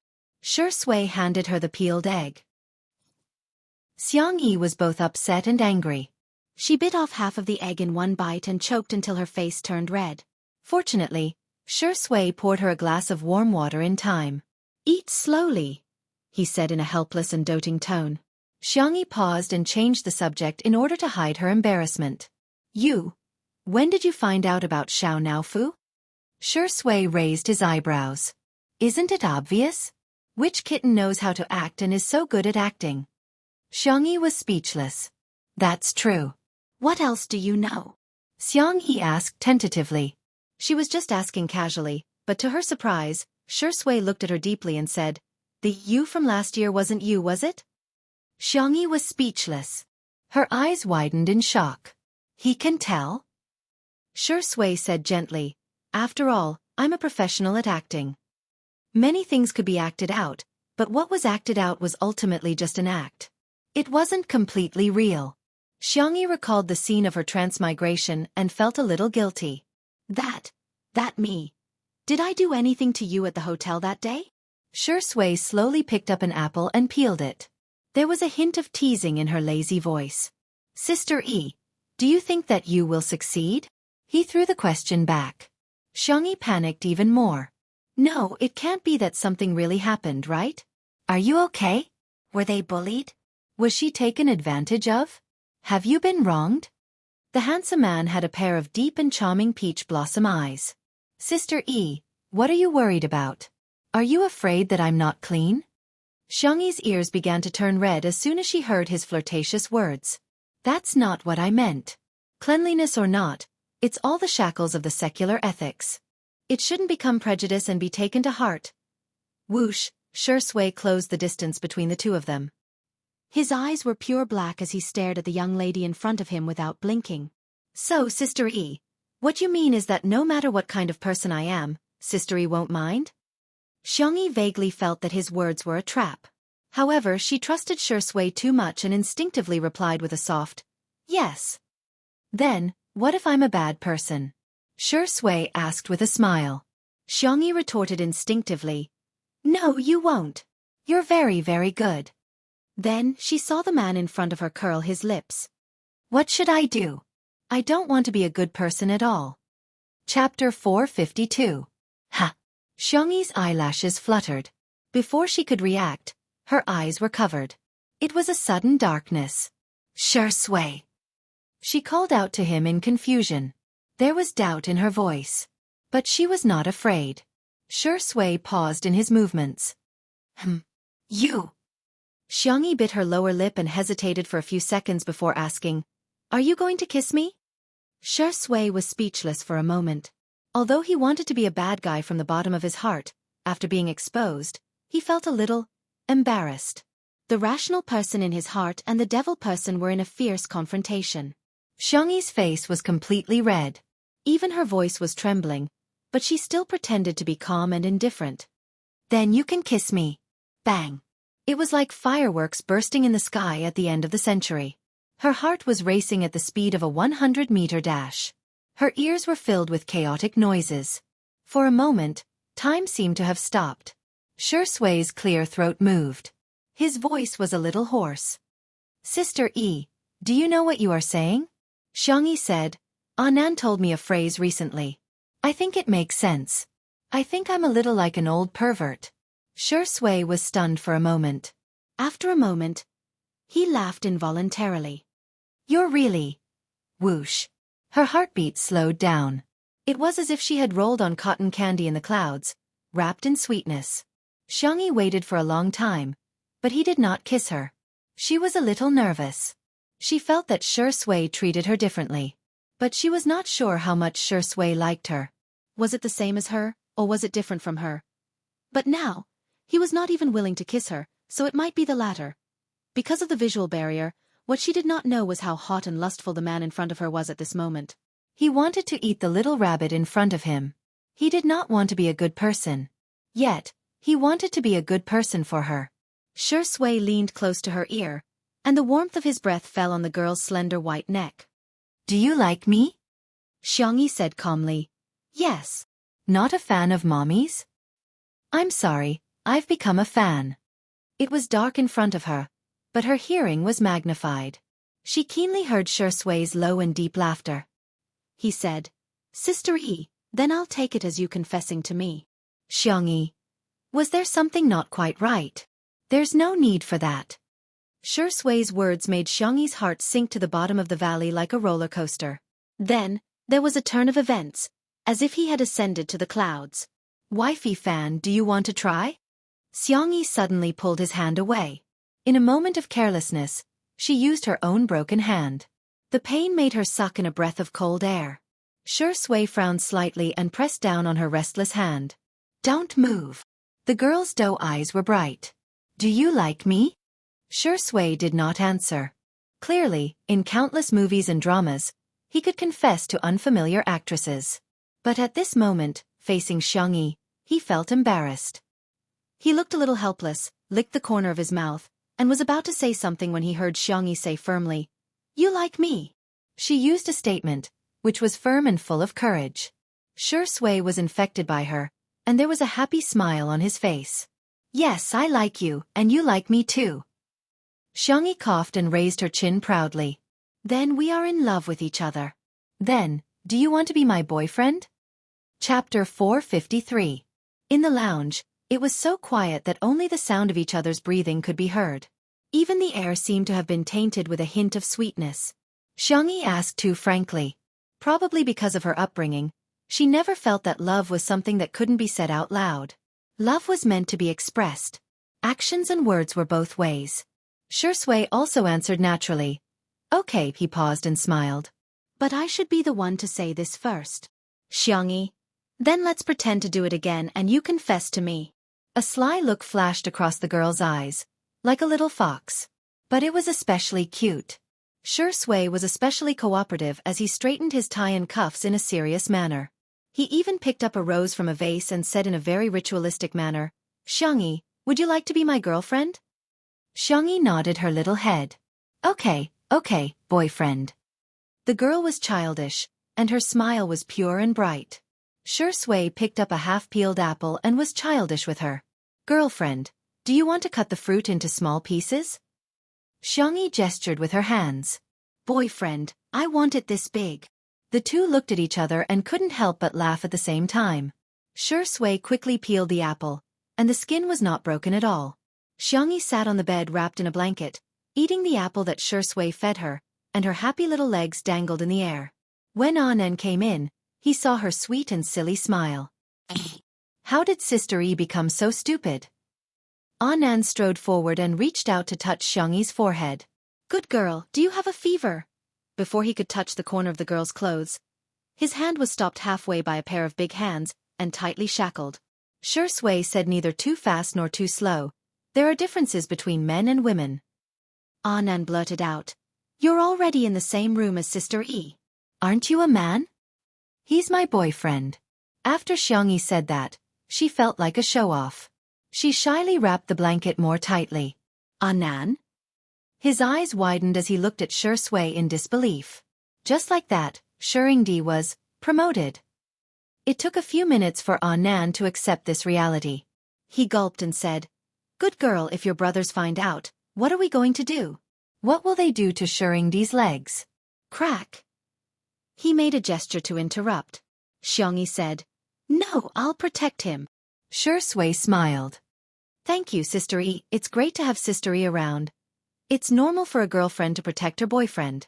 Xiangyi looked calm on the surface, but her little body was twitching again. Anan looked at this scene in shock. "Shuringdi, why are you acting so natural with your gigolo face?" He risked his life and said, "Shuringdi, if you act like this, your fans might think that you're living off a woman." Shui raised her eyebrows. "Can anyone live off a woman?" Anan. This. Many people can live off Sister E, but I'm the only one who can live off Sister E." Anan's eyes started to glaze over. "Who is it?" Shui's eyes suddenly turned sharp and shot out of the lounge. Anan quickly went to open the door and found a woman in her 30s secretly taking photos through the crack of the door with her phone. He said with a sullen face, "Madam, please delete the photos or videos." Being discovered, the woman panicked at first, then muttered softly, "Why are you being so fierce? Aren't celebrities supposed to be photographed by others?" Chapter 454. Anan was speechless.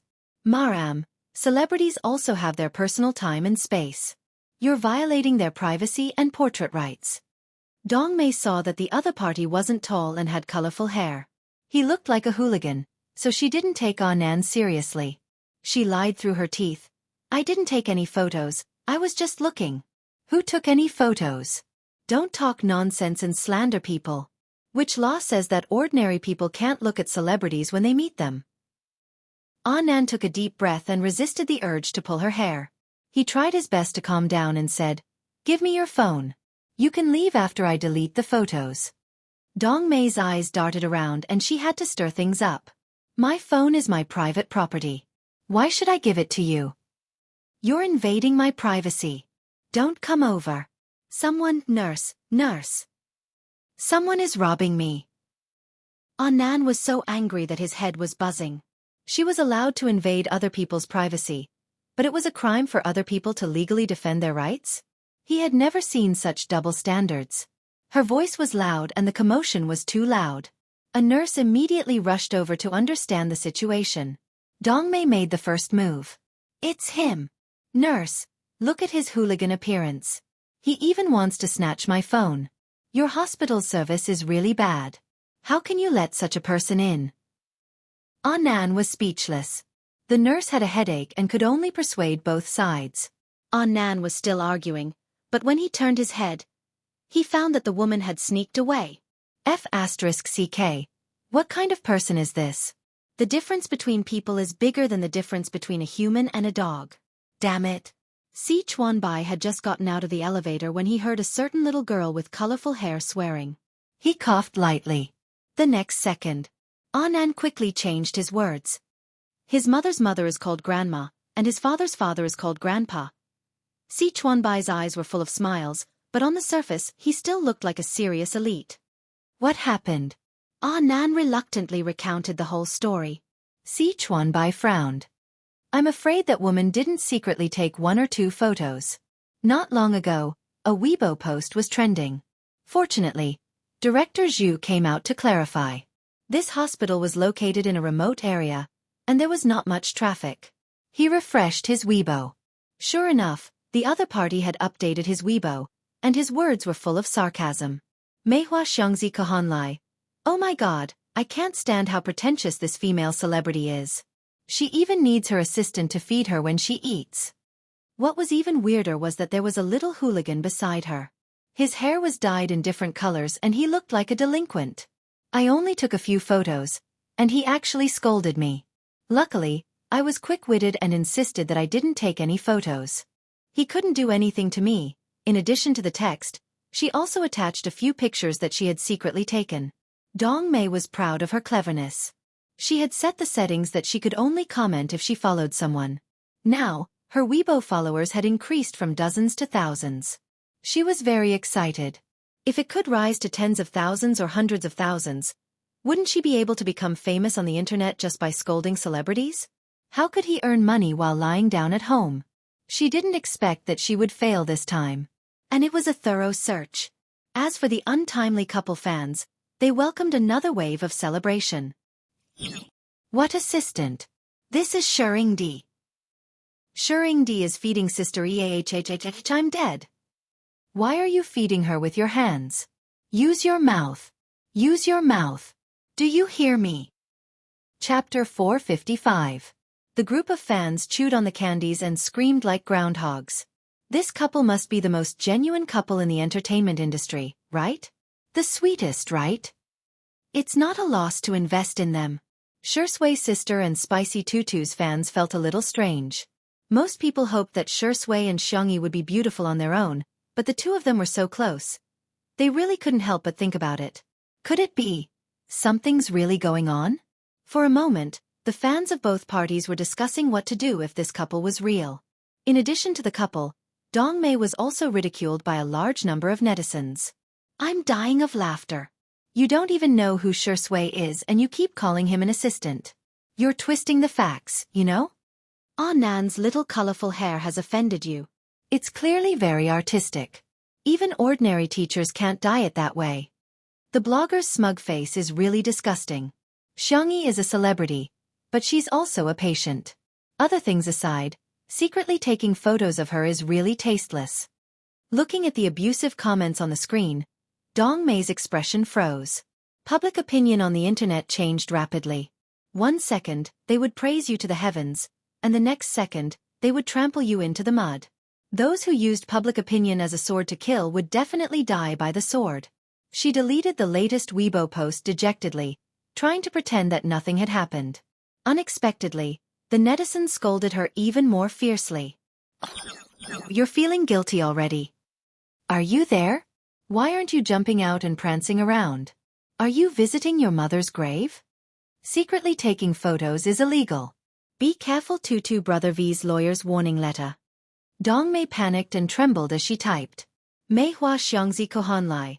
I'm just an ordinary single mother who came to the hospital with her child and happened to bump into a celebrity. I don't know anything about the entertainment industry at all. I was just casually complaining, but I didn't expect it to attract attention. Let me go, stop scolding me.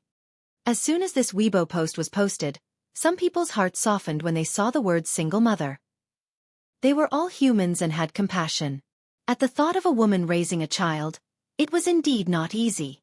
Hence, many people not only stopped scolding her, but they also deleted their previous comments. Dong Mei saw that the comment section gradually calmed down and heaved a sigh of relief. Suddenly, a nurse shouted, "Whose child is this? Why don't you think so?" Dong Mei went over with the intention of watching a good show. She didn't expect that the one who fell down the stairs was her son.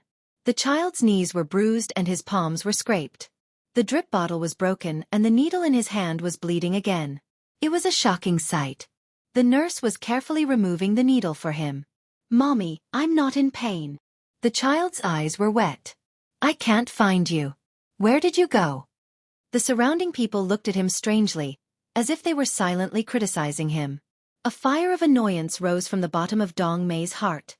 "Who told you to look for me? If you just stay there obediently and get in 4 drip, do you know how to fall? You only bring me trouble every day." The child trembled in fear and said timidly, I just want to go to the toilet."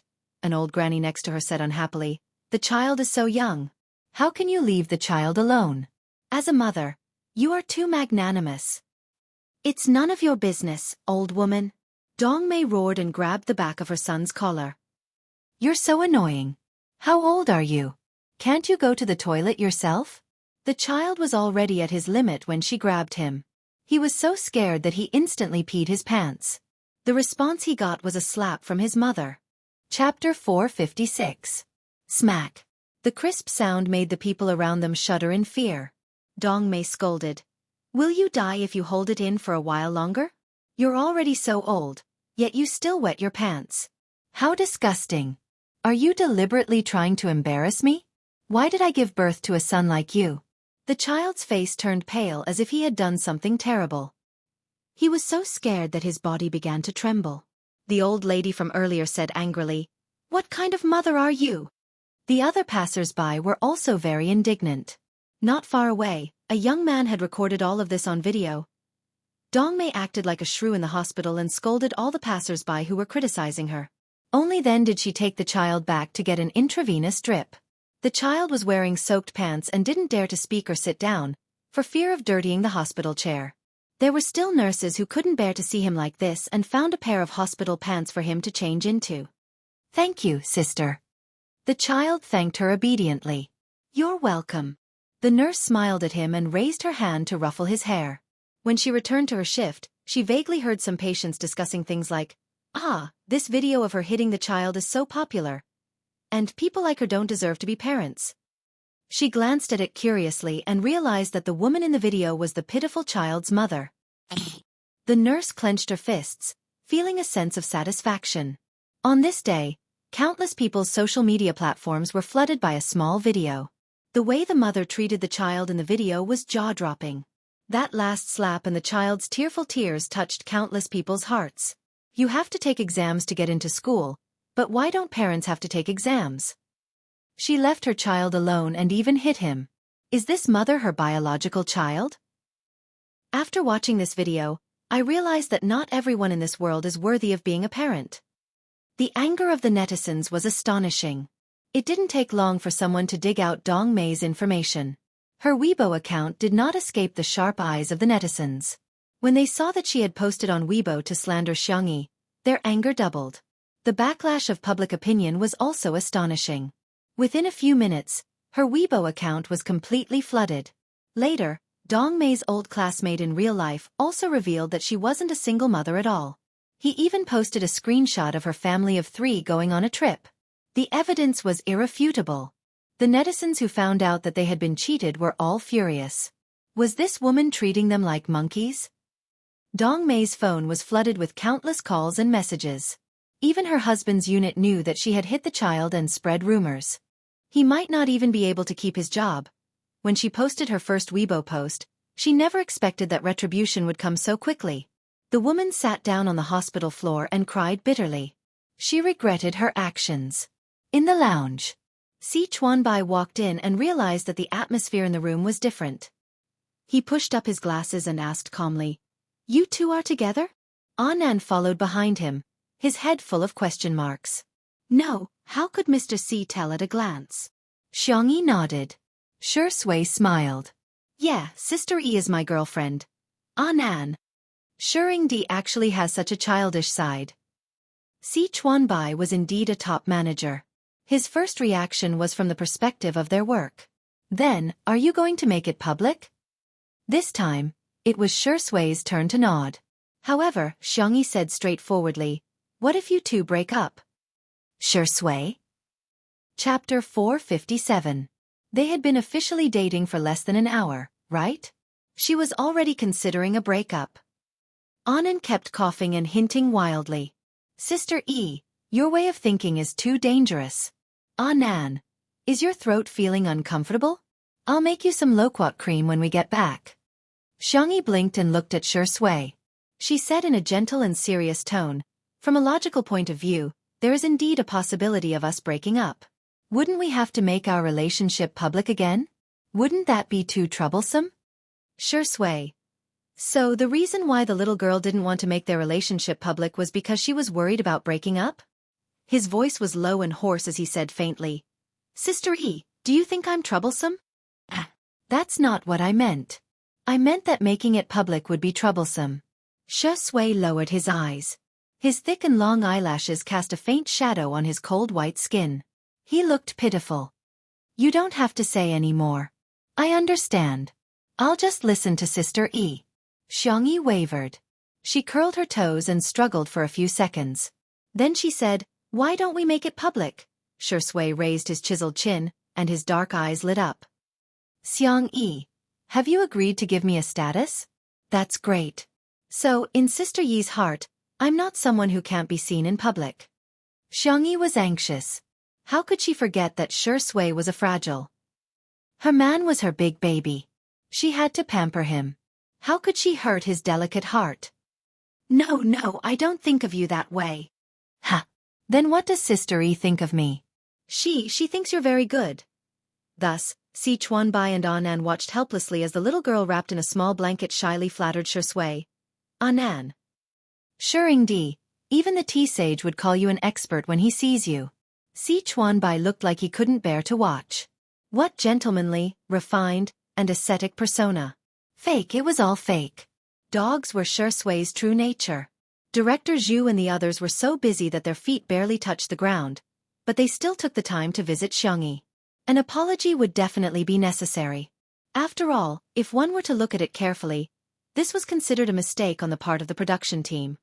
"But I have good news to share with you, Sister E." Director Zhu smiled.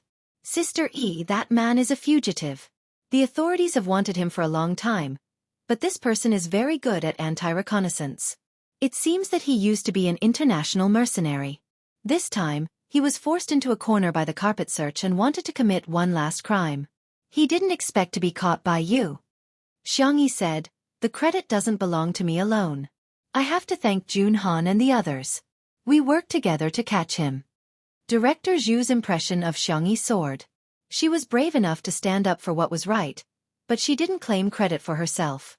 She really left a good impression on him. "How's Su Tumi?" Xiangyi asked. Director Zhu hurriedly said, "She's much better," the doctor told her to rest quietly. "It's just that." "Ahem. Director Zhu, feel free to speak your mind." Director Zhu said embarrassedly, "She has been clamoring to stay in the same ward as you. If there are no empty beds, she can sleep in the same bed as you." Su Tumi was really frightened and had already cried several times. Xiangyi said, "I'm not staying in the hospital. If she wants to rest quietly, can she stay anywhere?" Director Zhu said, "The doctor doesn't have any special requirements." Xiangyi thought about it and said, "Why don't you take her to my house? There are many empty rooms in my house." Shi Sui, who was at the side, slowly typed a question mark.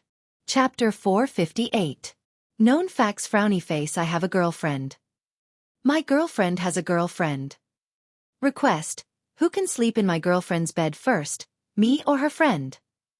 The answer was self-evident. Shi Sui licked the roof of her mouth with the tip of her tongue, feeling slightly displeased. Hearing this, Director Zhu's eyes lit up. That's great. Sister E, why don't I go back with you? Shi Sui coughed with a sullen expression. Only then did Director Zhu realize how ambiguous his words were. He hurriedly explained, don't get me wrong, I'm just worried about the filming of this episode. If we redo the filming, Tsutomi won't be able to adjust her state of mind for a while. I don't intend to force you, but there won't be enough time for this episode. Sister Yi's words reminded me that I can divide this episode into 3 rounds of games. The 3rd round will be a vacation and leisure time after the workout. At this moment, Director Zhu still didn't know that in a few years' time, National Mass Workout would not only become the most popular variety show in the country, but it would also become a global hit. They even bought the copyright of the show overseas and took it back to make it into a local show. However, it was not as popular as National Mass Workout. Xiangyi didn't have any objections to that. I have no objections. Director, you can make the arrangements as you see fit. I will try my best to cooperate. Director Zhu rubbed his hands and looked at Shi Sui with a chuckle. Since we're all going, you definitely won't be able to avoid being in the spotlight, Shi Sui said indifferently. I'm fine with anything. Apart from 2 Under One Roof, Shi Sui had never been on any variety show before. It wasn't that the production team of National Mass Workout had never invited him, but he had always turned them down. She didn't expect him to agree this time.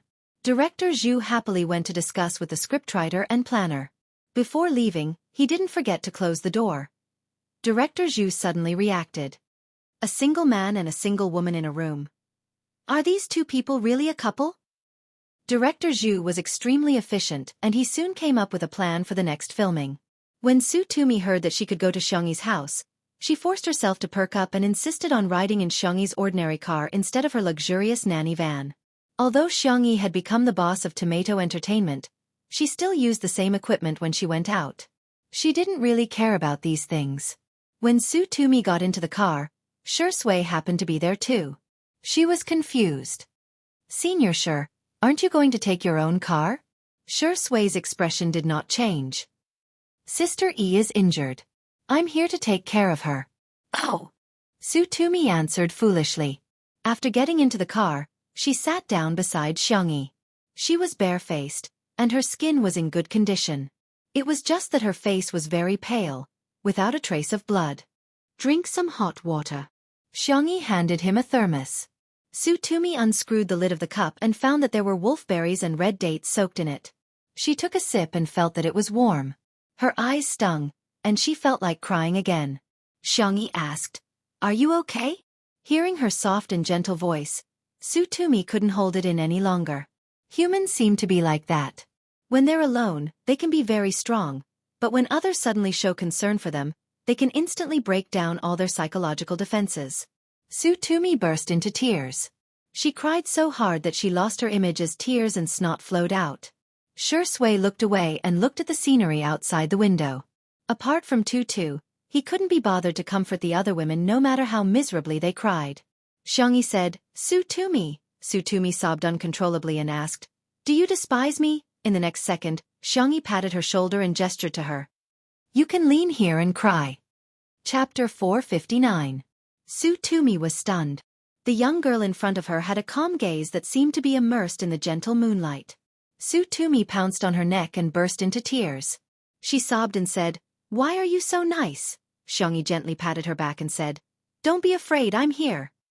"Woo-woo, Xiangyi, if you were a man, I'd definitely marry you." Xiangyi was about to coax Tsutomi, but she met Shi Sui's resentful and aggrieved gaze. It was as if she was a heartless man who had abandoned his wife and child. She cleared her throat and said, "It's impossible between us." However, Tsutomi burst into tears and hugged Xiangyi. "I don't dare to close my eyes. Once I do, I'll see that man." Xiangyi allowed her to hug her tightly and said softly, "Are you hungry? I have a lot of pigs at home. I can kill one for you." Su Tumi stopped crying. Or a chicken. I can make a large plate of chicken and eat it with noodles. Su Tumi burped and said, but I still want to drink chicken soup. I haven't had it in a long time. My manager has been telling me to lose weight. Xiangyi said, kill another one then. Su Tumi exclaimed, wow, can I be good friends with you for the rest of my life? They arrived at the manor. Li Jianyu looked at director Zhu and the others in confusion. Aren't they the big shots of variety show directors? Director Zhu greeted enthusiastically, you're Xiaoli, right? I've watched your show. It turns out that daily filming can be so interesting. You flatter me, Director Zhu. Your show is the most exciting. It's a textbook example. The two shook hands and Li Jianyu felt like he was dreaming. He even secretly told Ruan Qing that he wasn't going to wash his hands for the next 2 days. Unsurprisingly, Ruan Qing rolled her eyes at him. As the deputy director, Ruan Qing had interacted with Director Zhu before. After exchanging a few pleasantries, Ruan Qing asked him about his intentions. Director Zhu said, hey, there was an accident during the recording. In order to make up for the time, we're going to add a game called Reward Time. We want the feeling of relaxation after a workout or even a vacation. Li Jianyu instinctively said, as expected of you, Director Zhu. I can't believe he could come up with such a plan. Director Zhu smiled and said, we have to thank Sister Yi for lending us the venue. All right then, you guys get back to work. I'll go and shoot now. The team of National Citizen was mature and efficient. A group of people methodically installed fixed cameras, set up sound recording equipment, and filmed environmental materials. Li Jianyu gradually felt that something was wrong. What? Are you here to steal my job? His eyes widened. Ah, we're both filming daily life. How can I be afraid of a big shot? I can't take it anymore. I want to die. Ruan Qing said, finish today's work before you die. Li Jianyu said, Sister Ruan, you seem like a capitalist who exploits workers in a capitalist society. Ruan Qing smiled. Since you've said so, then let's work overtime today. Li Jianyu's wails could be heard in the courtyard. Director Zhu originally thought that Su Tumi wouldn't be able to adjust for the time being, but he didn't expect her to go out with Xiangyi after resting for a while. He hurriedly got the cameraman to follow them, thinking that he could capture the romantic scene of Su Tumi having afternoon tea in the glass greenhouse or feeding the pigeons by the fountain. He then saw the two of them stop in front of the chicken coop. Which one do you like? I'll kill it and make soup for you. Director Zhu was dumbfounded. Chapter 460. Su Tumi's eyes lit up and she exclaimed, that one. It looks very tasty. Director Zhu was dumbfounded. Shouldn't you decline at such a time? Why the hell did you just choose the chicken? Don't you have the burden of being an actress? Xiangyi nodded and said calmly, okay, kill it. Director Zhu was dumbfounded. Oh my god, Sister Yi, do you still remember that your hand is fractured? She killed it just like that. She's simply a domineering queen who has the power to kill. However, he also had to admit that the variety show was superb. The natural laughs were far more exciting than the ones that were carefully written and acted out. Xiangyi took Su Tumi for a stroll and happily picked up 2 old hens, a lamb, and a few fish in the fish basket. She released the small fish and only kept the 2 big ones. Although Xiangyi wanted to do it herself, she was still stopped. The final plan was that everyone would process the ingredients together, and the recipe would be decided by Xiangyi. It had to be said that such an atmosphere of cooking together added a touch of warmth to the film. Jun Han, by Wuxia, and the others followed Shi Sui to process the ingredients and recorded a lot of material. Unlike the others who kept a low profile, Bai Wuxia had been striking up a conversation with Shi Sui, creating the feeling that the two of them were close friends. Seeing that he was trying to ride on Shi Sui's coattails, Jun Han felt uncomfortable both physically and psychologically and quietly distanced himself from him. As for Su Tumi, she was placed in front of the French window. The incense burner on the table was filled with a soothing incense, and there was a cup of hot and sweet milk tea beside her hand. Xiangyi placed a small furry blanket on her knees to cover her legs and sat cross-legged on the rattan chair unscrupulously. Su Tumi lamented, I'm living like a princess here. Xiangyi said seriously, you're the little princess. To be honest, Su Tumi had heard such flattery countless times, but she felt that Xiangyi's compliments were different from others. You're the princess who's running away. Xiangyi smiled and said, "Your Highness, cheers." The ceramic cups made a crisp sound in the air, symbolizing the friendship between the two girls. Director Zhu did not assign any more tasks to them. It really felt like a vacation. Sipping afternoon tea in the glass greenhouse, driving a drone in Little Rabbit Farm, fishing leisurely by the pond, picking fruits in the orchard. Tranquil and beautiful, unhurried and leisurely. At night, the daily live stream of Two Under One Roof began.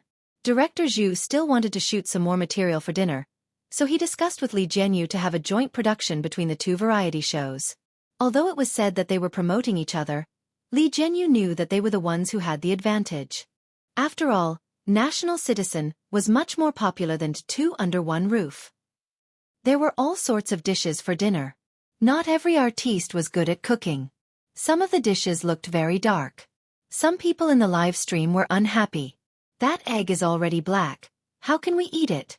I'm speechless. What does Xiangyi mean by this?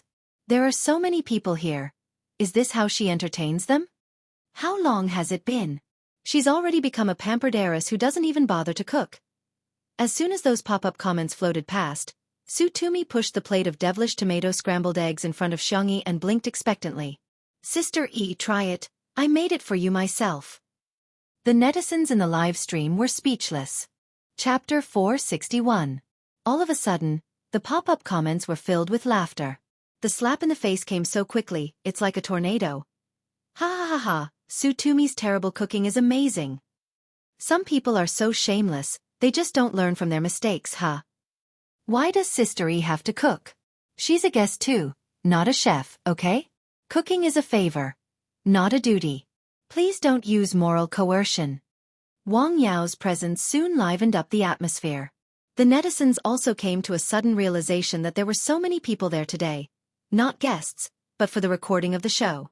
"I suggest everyone raise a glass to thank Sister E for her bravery today, and thank Sister E for providing us with the venue," Wang Yao said. Sutumi said, "Sister E is injured so she can't drink. I'll drink on her behalf." She picked up the glass and downed both hers and Xiangyi's in one gulp. Wang Yao's brain twitched and he shouted, "Get together! Get together!"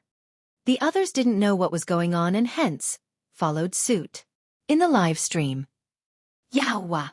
Stop your dangerous comments. Sweet sister x soft sister, sweet and soft couple, I'm going to stand for 1,000,000 seconds. I'm dying of laughter. Sure Sui has changed from a wife-coveting maniac to a wife-coveting Wang Yao." Wang Yao was yelling enthusiastically when he suddenly felt a chill on his back. He rubbed his arms, only to realize that he had gotten goosebumps. He turned his head sluggishly, only to see that Sure Sui was staring at him with a smirk. Wang Yao shuddered and sobered up. "Sister E, your cat is so clingy, ha." He stiffly changed the subject. Ever since Xiangyi returned, Xiao Naofu had been nestled in her arms and refused to go anywhere. It wrapped its paws around her neck coquettishly. Xiangyi knew that it was worried about her, so she had no choice but to let it be. She raised her hand and rubbed the back of Xiao Naofu's neck. Xiangyi asked softly, "Do you want to drink goat milk?" "Meow," it sounded coquettish. Sure Sui reached out. "Give it to me, I'll hold it for a while." Xiao Naofu's face was full of rejection. If it was in the past, Xiangyi would have given him a hug. But thinking of what Junhan said, she asked, "Did you bully Xiao Naofu behind my back?" He took it for a run and even threatened to sterilize it if it didn't listen. Sure Sui. "Oh no, this is bad." The girl's cheeks puffed up slightly. "You're not allowed to bully it in the future." Sure Sui narrowed his eyes. His long and narrow eyes revealed a hint of danger. Even the cat was more important than him? The man exuded an oppressive aura, and the atmosphere at the table became much colder. Xiao Naofu, on the other hand, looked at Sure Sui with an expression that said, "This Hu is the most favored one." The untimely couple fans expressed that they had bumped into each other again. He's jealous, that D*MN man is jealous. There's always someone who can deal with you. If not, then I'll change to another cat. I suspect that this cat has really gained sentience and has real evidence. Green tea axe. Brother, this family can't tolerate you anymore. Did you do something wrong? Don't make things difficult for me. You'd better pack up and leave. While the netizens were having fun, they heard Bai Wuxia say shamelessly, Sister Yi was very brave today, but if I hadn't brought a rope over, that fugitive would have definitely run away. Everyone was shocked speechless by his confusing speech. Jun Han in particular, had always been ashamed and felt that he was too cowardly for not stepping forward to help. Bai Wuxia's words had directly overturned his worldview. In an instant, everyone was dumbfounded. Bai Wuxia was still speaking with confidence. Chapter 462. Ah, my dear viewers, you guys have no idea how dangerous the situation was today. Bai Wuxia's words piqued the curiosity of the netizens who were watching the live stream. So, what exactly happened today? I seem to have seen Director Zhu's Weibo post about Sister Yi saving the damsel in distress. Who did Sister Yi save? I'm dying of curiosity, Teacher Bai. Hurry up and tell me. Director Zhu's expression changed slightly and he picked up his glass. Come on, Teacher Bai, let's toast. He deliberately changed the topic, but Bai Wuxia was determined to take credit and hence clinked glasses with him perfunctorily. While Xiangyi went to make goat milk powder for Xiao Naofu, he continued to narrate. Our filming location in the afternoon is on the mountain. Who would have thought that there would be a fugitive hiding in the mountains? I heard that he has been wanted for a long time and he's a serial killer who specifically targets women. However, Xiao Su ran into him and the situation was critical at that time. Little Su had been dragged away. Fortunately, she was quick-witted and called for help loudly. As soon as I heard her voice, I immediately rushed over. I thought that since Xiao Su is a girl, it's only right for a man to protect a woman, isn't it? Besides, I'm old and Xiao Su and the others are like my children in my eyes. Of course I have to protect them from harm. The atmosphere at the dining table was extremely strange. Jun Han was so embarrassed that he kept digging his toes into the ground. The other artistes involved in the filming looked at each other in dismay. Su Tumi was reminded of those painful memories and she subconsciously bit her lower lip while her hand that was holding the chopsticks trembled. She put down her chopsticks and gripped the hem of her clothes so tightly that her veins were popping out. They were particularly obvious on her fair skin. The negative emotions were overwhelming and pressing down on him. Su Tumi thought that she had already gotten over it, but in fact, she hadn't. She was like a drowning person who Xiangyi brought to the surface of the water to take a breath of fresh air. After a short moment of salvation, she was forcefully pressed back into the water. There were more comments in the live stream. Oh my god, reality is more exciting than television dramas. Teacher Bai is so nice, if only I could have a senior like him. Hey, Su Tumi was dragged away? Then could she have already been? Seriously, Su Tumi, Teacher Bai saved her. Isn't she going to thank him for saving her life? He was even fawning over Xiangyi. Was it because he wanted to play with whoever was popular? If Teacher Bai isn't popular now, could it be that she doesn't even care about him? Bai Wuxia then used the spring and autumn style and the art of language to secretly change the concept and add fuel to the fire. He bragged about himself and even made a concluding speech. Humans are humans because we are different from cold-blooded animals. We have warmth and feelings. When you see others suffering, if you can help them, then help them. People love all living things, and all living things love each other. For a moment, many netizens felt that he had a halo behind him. The comment section praised him to the skies. Teacher Bai, awesome. Well said. She's the clear stream of the entertainment industry. To be honest, Bai Wuxia's words are really good. It's not just pure kindness. In a sense, it has risen to the level of ethics, morality, and even religion. It's a whole other world. He's an idealist and an ascetic in life. Unfortunately, such an artist isn't popular. Instead, a pretty face like Xiangyi is. It's simply intolerable. Chapter 463. Some netizens expressed their dissatisfaction. Sometimes, people only believed what they saw and heard. They believed the information that came in from the outside world without thinking about it. At this moment, everyone felt that Bai Wuxia's image was extremely high and mighty. As for Xiangyi's injury in order to save Su Tumi, it seemed to have become a trivial matter. Jun Han and the others were too embarrassed to expose Bai Wuxia. Su Tumi was in a terrible emotional state and couldn't even utter a single syllable. Shi Sui happened to be absent too, and little Shiji bit her pants and called her to watch them display their affection. By a freak combination of factors, Bai Wuxia actually succeeded in pretending to be cool. Even Li Jianyu was fooled into a daze. Director Zhu, who was beside him, had a sullen expression on his face. Others might not know the details, but he saw it clearly in the director's office. Bai Wuxia didn't save Su Tumi at all.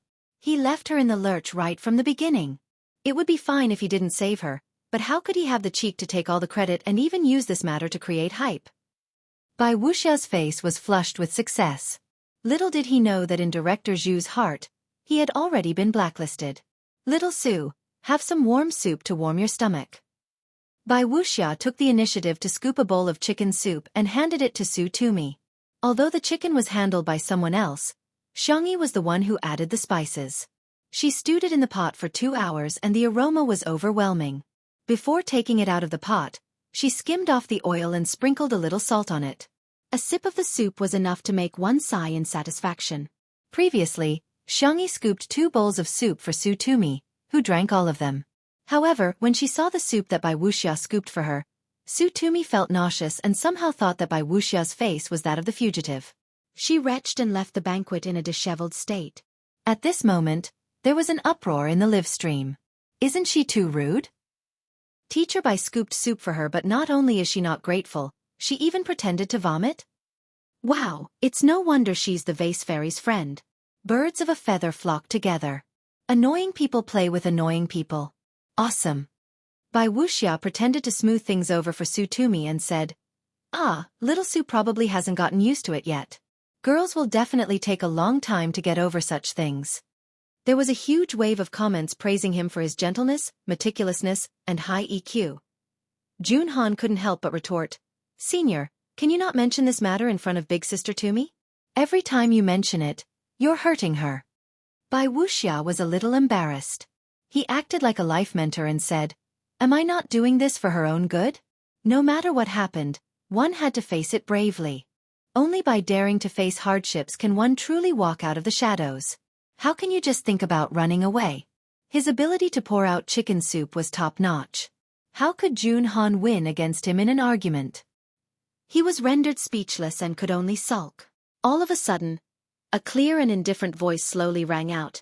Is there a rule that says you can't escape? Everyone looked over in unison. Under the blazing bright lights, the girl stood there quietly with the cat in her arms. Bai Wuxia felt guilty and didn't speak as confidently as before. Well, it makes sense. It does make sense, but there are differences between individuals. Why can't we escape? It's not shameful or ridiculous to escape. It's just a right to choose. Chapter 464. Bai Wuxia tried to use chicken soup to defeat Xiangyi. Little Xiang, if everyone thinks like you, wouldn't society be in a mess? It's like if all women are dink and don't have children, wouldn't the human race be extinct? Therefore, people must be strong and not weak. When the heavens are about to give a great responsibility to a person, they must first suffer. Sorry, Senior, I can't agree with your point of view. First of all, reproduction is not a necessary social obligation for women. Forcing it on women is a manifestation of gender discrimination. Second, people have different personalities. It's good to be extroverted, but it doesn't mean that introverted people have to be extroverted. Similarly, I'm not denying the positive meaning of being strong. I just think that there is a limit to how much people can bear. If it's painful enough, why should we be strong? What's the big deal about running away or even crying? Senior, do you think this is something worth laughing at? Xiangyi interrupted him, which made Bai Wuxia feel incredulous. He was a senior. Xiangyi was just a junior. How could she interrupt him? Bai Wuxia was indeed popular when he was young. Later, his acting skills did not improve. His acting skills became routines and templates, and gradually, he had fewer and fewer acting roles. However, he was still a senior. Now that he was older, he would be respectfully called a senior wherever he went. Being questioned by Xiangyi, Bai Wuxia was furious and unconsciously put on airs. What do you know? You're just a little girl. You've only studied for a few days, yet you dare to criticize others? Xiangyi did not react violently when she heard this. She said calmly, Since Senior insists on his point of view, then I think we have nothing to say. Communication was first established on the basis that the two must be on the same channel. If it was a cross-server chat, then it would be meaningless. Xiangyi had never forced others to agree with her character. In the live broadcast room, Xiangyi's simple words made countless people fall silent. Yes, from childhood to adulthood, no matter what hardships they encountered, they always heard that they had to face it and overcome it. But today, they heard a different kind of voice. It turned out that running away was not shameful, and being weak was not wrong. Many people in front of the screen had a flicker of light in their eyes, revealing a trace of confusion. There was spicy too, but something interesting happened. Wuxia seems to have dropped out of middle school. Where did he get the guts to be so fierce to Sister E? Sister E graduated from one of the top 2 universities in the country. I'm dying of laughter. Does the internet really have no memory? Back then, Teacher Bai kept saying that he was going to win the Nobel Prize for acting.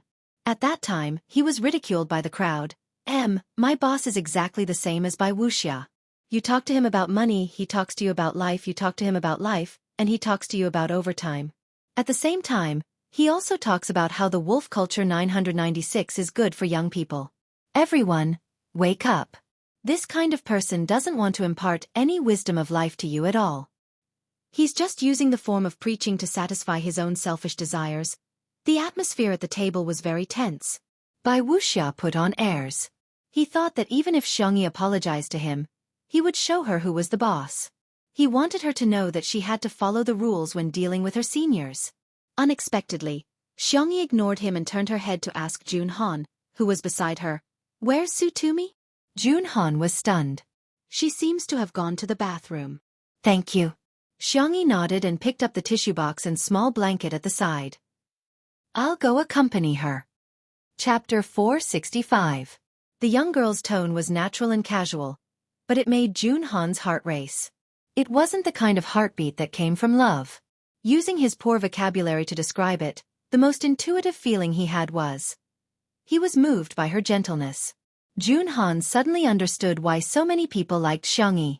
The so-called popularity with the audience was actually not metaphysics, but rather, it was just because that person had a unique personality and charisma. In the bathroom, Sutumi sat on the ground and swiped the screen of her cell phone with trembling fingers. She had lived to the age of 22 and had always been the center of attention. She lived a peaceful life and was always successful in everything she did. Even her entry into the entertainment industry was smooth sailing, and her fans treated her like a princess. It was the first time she had come into contact with online violence that was even more terrifying than being called a baldy. Who told you to wear so little? Serves you right. Did they really do that to you? Teske, it's so dirty. Why did they pick on you instead of others? There must be a reason. I really can't stand your aggrieved expression. You must be very regretful that the other party didn't succeed. Wow, Sutumi, you're actually still in the mood to eat. If I were you, I'd take 10 showers in the bathtub. Through the screen, she had no idea who the person opposite her was, but she could feel the malice. The more she saw, the redder Sutumi's eyes became. Is it really my fault? Is it because I'm wearing too little, because there's something wrong with me, and because I'm not a perfect victim? Knock, knock. Someone knocked on the door. Immediately afterwards, Xiangyi asked in a gentle voice, "Sutumi, are you okay?" Whoosh. Sutumi covered her mouth as tears rolled down her cheeks. It was so hot that the back of her hand hurt. She sobbed and said, "Don't come in, I'm just going to the bathroom." As she spoke, she pressed the switch of the faucet, after which the sound of running water filled the air. Xiangyi stayed silent for a few seconds and said, "Okay, I'm not going in, I'll be right outside the door. I can chat with you or stay silent." Sutumi heard a sound coming from behind the door. It seemed that Xiangyi had sat down. A door separated the two of them. They were very close to each other. One of them spoke clumsily, while the other was gentle and didn't expose her. "I just wanted to tell you that I'm here." Hearing this, Sutumi couldn't help but burst into tears. "Wow, you're so annoying. I hate you, Xiangyi." Then, sorry. Xiangyi was a little helpless. "I just feel that when you're sad, you'll feel even worse if there's no one by your side." Because she had experienced it before, she didn't want Sutumi to experience it again. "If you don't like it, I'll leave now. I'll leave the tissue box and blanket here. If you need them, you can open the door and take them. I won't let anyone disturb you." Before he could finish, Sutumi opened the door and wailed miserably. "You're not allowed to leave." Xiangyi said softly, "Okay, I won't leave. I don't really hate you. Sutumi cried until the tip of her nose was red. What I hate is the chicken soup that guy mentioned. I also hate myself for crying. If you don't like his chicken soup, do you want another bowl of my chicken soup? Xiangyi asked with a smile. Sutumi pursed her lips and cried until her shoulders shook. He's already touched it. He's tainted the pot of chicken soup. Xiangyi said, It's okay, there's still half a pot. I'll get you a spoon, you can drink from the pot. Sutumi suddenly felt much better. Chapter 466. In the small kitchen. The firewood in the stove was still warm. Even though so much time had passed, the chicken soup was still piping hot. Sutumi held the large spoon that Xiangyi gave her and blew on it before gulping it down. It was so delicious that she clenched her fists tightly. Before cooking, the oily parts of the old hen were removed and freshly picked mushrooms were added to absorb the oil. Hence, it wasn't greasy at all. The red dates and wolfberries not only gave the chicken soup a bright color, but also added just the right amount of sweetness. After drinking the soup, she took a sip of the mushrooms that were filled with the rich chicken soup. It was as if fireworks had exploded in her head and all her feelings were summed up in 2 words. So fragrant. It's so fragrant, it's so fragrant. Sutumi's eyes were watery, perhaps because of the heat of the pot or because she was touched. As for the poisonous chicken soup that Bai Wuxia mentioned, she had completely forgotten about it. Bai Wuxia? Who is he? Is it important? His words are nothing. Sister Yi's chicken soup is the best. Without Xiangyi and Sutumi around, the atmosphere at the dining table became even stranger. Bai Wuxia couldn't take it anymore and hence, he spoke loudly again, trying to belittle Xiangyi to prove that he was right. Confucius said that fathers and sons are related, monarchs and ministers are righteous, husband and wife are different, elders and children are orderly, and friends are trustworthy. It seemed that the rules of seniority had been completely forgotten by the youngsters. They don't even have the minimum respect for their elders. How ridiculous! He had always liked to quote from classics and often considered himself a cultured person because many artists in the entertainment industry had low academic qualifications. Many small-time artists didn't dare to say anything after being rebuked by him. Instead, they would feel ashamed because they were too ignorant. To his surprise, Jun Han retorted, Mencius was the one who said that, right? Bai Wuxia was a little embarrassed and he pretended to be angry. What do you know? How dare you refute your senior just because you've read a few books? Jun Han was speechless. I studied Chinese for my undergraduate degree, so I still have some knowledge about literature. Senior, do you think I can't even read? All of a sudden, the comments in the live stream were divided. I just checked. It's indeed a quote from Mencius, but Jun Han seems to have no EQ by pointing it out like this. What's wrong with our Han pointing out seniors' mistakes? What era is it now? You're still abiding by those feudal dregs. While the netizens were arguing ferociously, Shi Sui returned after feeding little Shiji. Bai Wuxia tried to get him to take a side and repeated what had happened just now. At that time, he had chosen the aspects that were beneficial to him. In the end, he said vehemently, Tell me, shouldn't we listen to Confucius? Am I right? Shi Sui said indifferently, Anyway, I know that Zhou Shuren didn't say that. Bai Wuxia. He had no idea why Shi Sui would mention this person, so he asked subconsciously, Who is Zhou Shuren? In an instant, the other people at the table tried their best to hold back their laughter. The live stream became a sea of joy. Ha ha ha, Shi Sui is so sarcastic. If you know how to talk, then talk more. Where can I buy your works? Is there anyone who doesn't know that Bai Wuxia has been pretending to be an intellectual all these years? Amidst the awkwardness, Jun Han said excitedly, I know how to answer this question.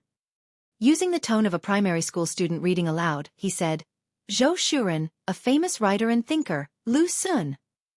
Chapter 467. When he heard the name Lu Sun, Bai Wuxia was stunned as if he had been struck by lightning. What? The netizens in the live stream were already mocking her. Han, are you a primary school chicken? What the hell is with the tone of this poem recitation? I'm going to laugh my head off. First, she said that Mencius was Confucius, and now she doesn't know that Zhou Shuren is Lu Sun. Bai Wuxia is the truly uncultured one. Let me give you a few examples. Sister E is from a top 2 university. Su Tumi is from the capital city drama academy. Junhan School is a little worse, but it's still a top-tier university. Although Shi Sui didn't go to university, she was the top scholar of the college entrance examination back then. Bai Wuxia is the only one who didn't finish junior high school. After a round of comparison, everyone seemed to have woken up from a dream and came to a sudden realization. It turned out that Bai Wuxia was the one with the lowest educational background among the people at the table. Of course, it didn't matter if he had a low education. The tolerance of modern society was still very high. However, Bai Wuxia's usual image was that of an intellectual. This time it could be said that his image had collapsed, and it had collapsed completely. Bai Wuxia came to his senses and flew into a rage out of humiliation. Shi Sui must have done it on purpose. Otherwise, why didn't he directly mention Lu Sun, but Zhou Shuren? Wasn't this deliberately making things difficult for him? After cursing Shi Sui's 18 generations of ancestors in his heart, he pretended that nothing had happened on the surface. He laughed and said, "Aya, I'm getting old. My memory is getting worse. I'm not like you young people, who can remember it just by reciting it. Everyone, it would be a pity if you didn't use your face to cover the city walls." Director Zhu was even more embarrassed. He felt that he had lost too much face in front of Li Jianyu. Thinking about how Xiangyi had suffered such a serious injury in order to save someone, and now she was disgusted by this kind of person, she couldn't help but want to compensate Li Jianyu, so she said, "I heard that your overseas version hasn't passed the review yet?" Li Jianyu said thoughtlessly, "It seems to be going through the process.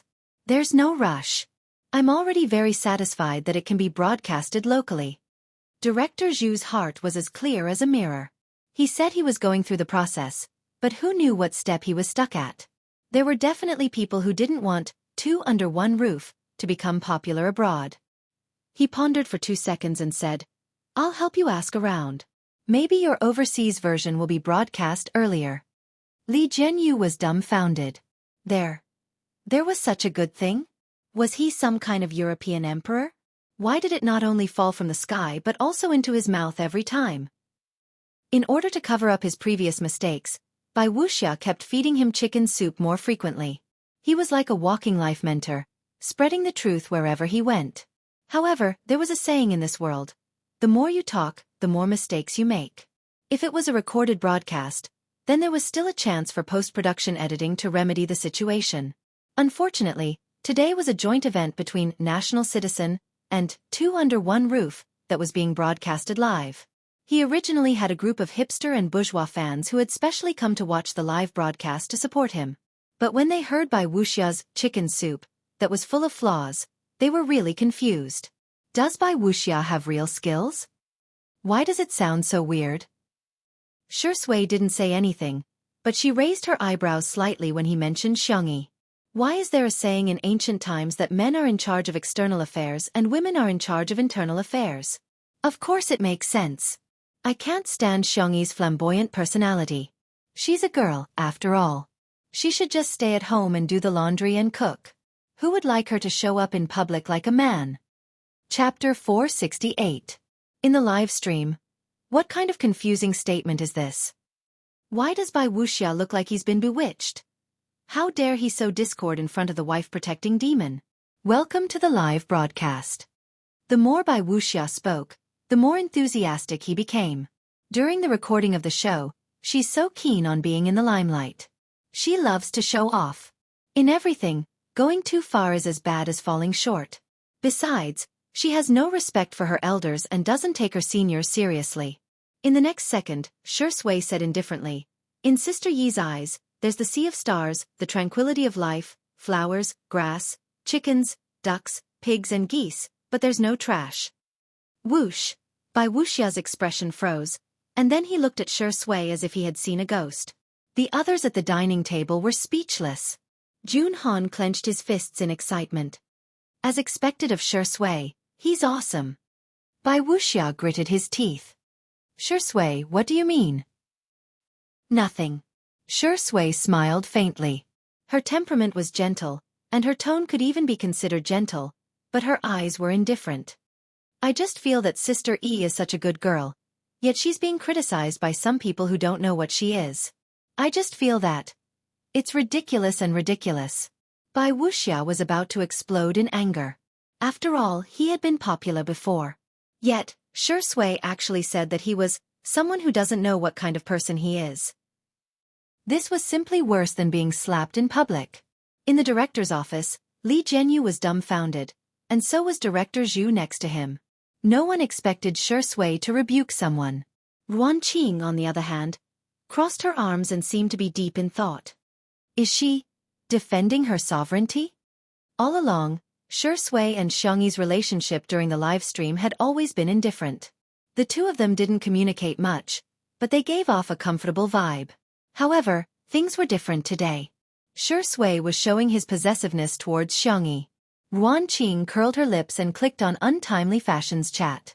She then slowly posted on Weibo. I'm serious. In the live stream, the bullet screen had already exploded. There were so many people's faces could not be seen clearly. Ah, Shengdi is so strong. Voice breaking. Shi Sui doesn't care about anything else, but when you mention Sister E, she immediately switches into battle mode. Love. Bai Wuxia is really something. Of all people, he just had to go against Sister E. Isn't he just asking for trouble? Who said no one loves Sister E? Where's Spicy Tutu? Let me see your hands. It's the new year. It's the new year. Everyone, quickly think of a good location for the untimely wedding. How's the beach? The number of online viewers of Two Under One Roof had also reached an astonishing number, attracting the jealousy of countless peers. Recently, there had been a lot of people following the trend and doing live broadcast variety shows. However, no matter how hard they tried, they could only imitate and not surpass it. Nowadays, there were only a handful of people who could surpass 1 million online viewers. On the other hand, Two Under One Roof easily made millions of yuan. Tonight, it had soared to more than 9 million viewers. This figure made many people in the entertainment industry fall into deep thought. Why is only Two Under One Roof so popular? Where is its magic? Seeing that Bai Wuxia was about to flip the table, the doorbell of the living room suddenly rang. In order to ease the tense atmosphere, another senior took the initiative to help. Jun Han, go run an errand and see who's here. Okay. Seeing that Bai Wuxia had been defeated, Jun Han was in a good mood as he happily went to open the door. The first thing he saw was a bright and eye-catching silk banner. Chapter 469. Jun Han was originally standing in a sloppy manner, but when he saw the row of righteous police officers outside the door, he hurriedly straightened his back. All of a sudden, everyone in the live stream was complaining. He looks like me when I stood in a military stance during military training. Jun Han asked nervously, Police uncle, may I ask what you're doing? You don't have to call me uncle. Jun Han asked straightforwardly, Police uncle? You'd better call me uncle. By the way, is Ms. Xiangyi here? Are we here to give her a silk banner? Ha! Jun Han was stunned for a moment before he hurriedly said, Yes, I'll go call Sister E over right now. He dashed to the small kitchen and shouted as he ran, Sister E! Sister E! There's a silk banner for you. At this moment, Jun Han still didn't know that because of this video, he would be made into a magical emoji pack. From then on, he would occupy half of the Ghostly Beasts section and even have a place in the emoji world. Meanwhile, Bai Wuxia was dumbfounded. The silk banner in the police officer's hand can't be for Xiangyi, right? Xiangyi washed her hands and came over. She had already dealt with the police officer who had given her the silk banner the last time, so she asked him if he had eaten dinner. The other party swallowed his saliva and then said seriously, No, Miss Xiangyi, thank you for your great contribution in solving the case of a major fugitive. This is a silk banner and a reward for you. He unfolded the silk banner and there were 8 words written on it: frowny face, courageous and righteous, a role model for young people. There was also a brand new check. After the cameraman got the other party's permission, he zoomed in and took a close-up. The amount was written on it, 200,000 yuan. The live stream was instantly shocked. I know about courageous and righteous acts, but what's with the major fugitive? This is the second time Sister E has received a silk banner, right? The police officer also gave one to Sister E during Mingxi Boys High School last time. Damn, a reward of 200,000 yuan is usually given to the most vicious criminals. What did this little vase do to earn so much money? Don't think too much, she must have provided some clues or something. With her small body, it's good enough that she doesn't cry when she sees a criminal. Many people thought that Xiangyi might have seen the criminal and reported the case, but in the next second, she was slapped in the face. Madam Xiangyi, on behalf of the South City Police, I would like to express my gratitude and respect to you. Thank you for seeing injustice and lending a helping hand to capture the fugitive. All of them. Stand at attention and salute. Several policemen straightened their bodies in unison and saluted Xiangyi with a standard salute. No one knew better than them that if it weren't for Xiangyi, the fugitive might have hurt Sutumi or others, or he might have escaped and continued to commit crimes, leaving behind victims and broken families. However, Xiangyi had ended all of this. Director Zhu cooperated with the investigation and sent a copy of the video to the officials. The group of men fell silent as they watched Xiangyi fight with the other party. Her face was red from holding back her breath. As for Wuxia, who stood by and watched them die. A few policemen glanced at Wuxia.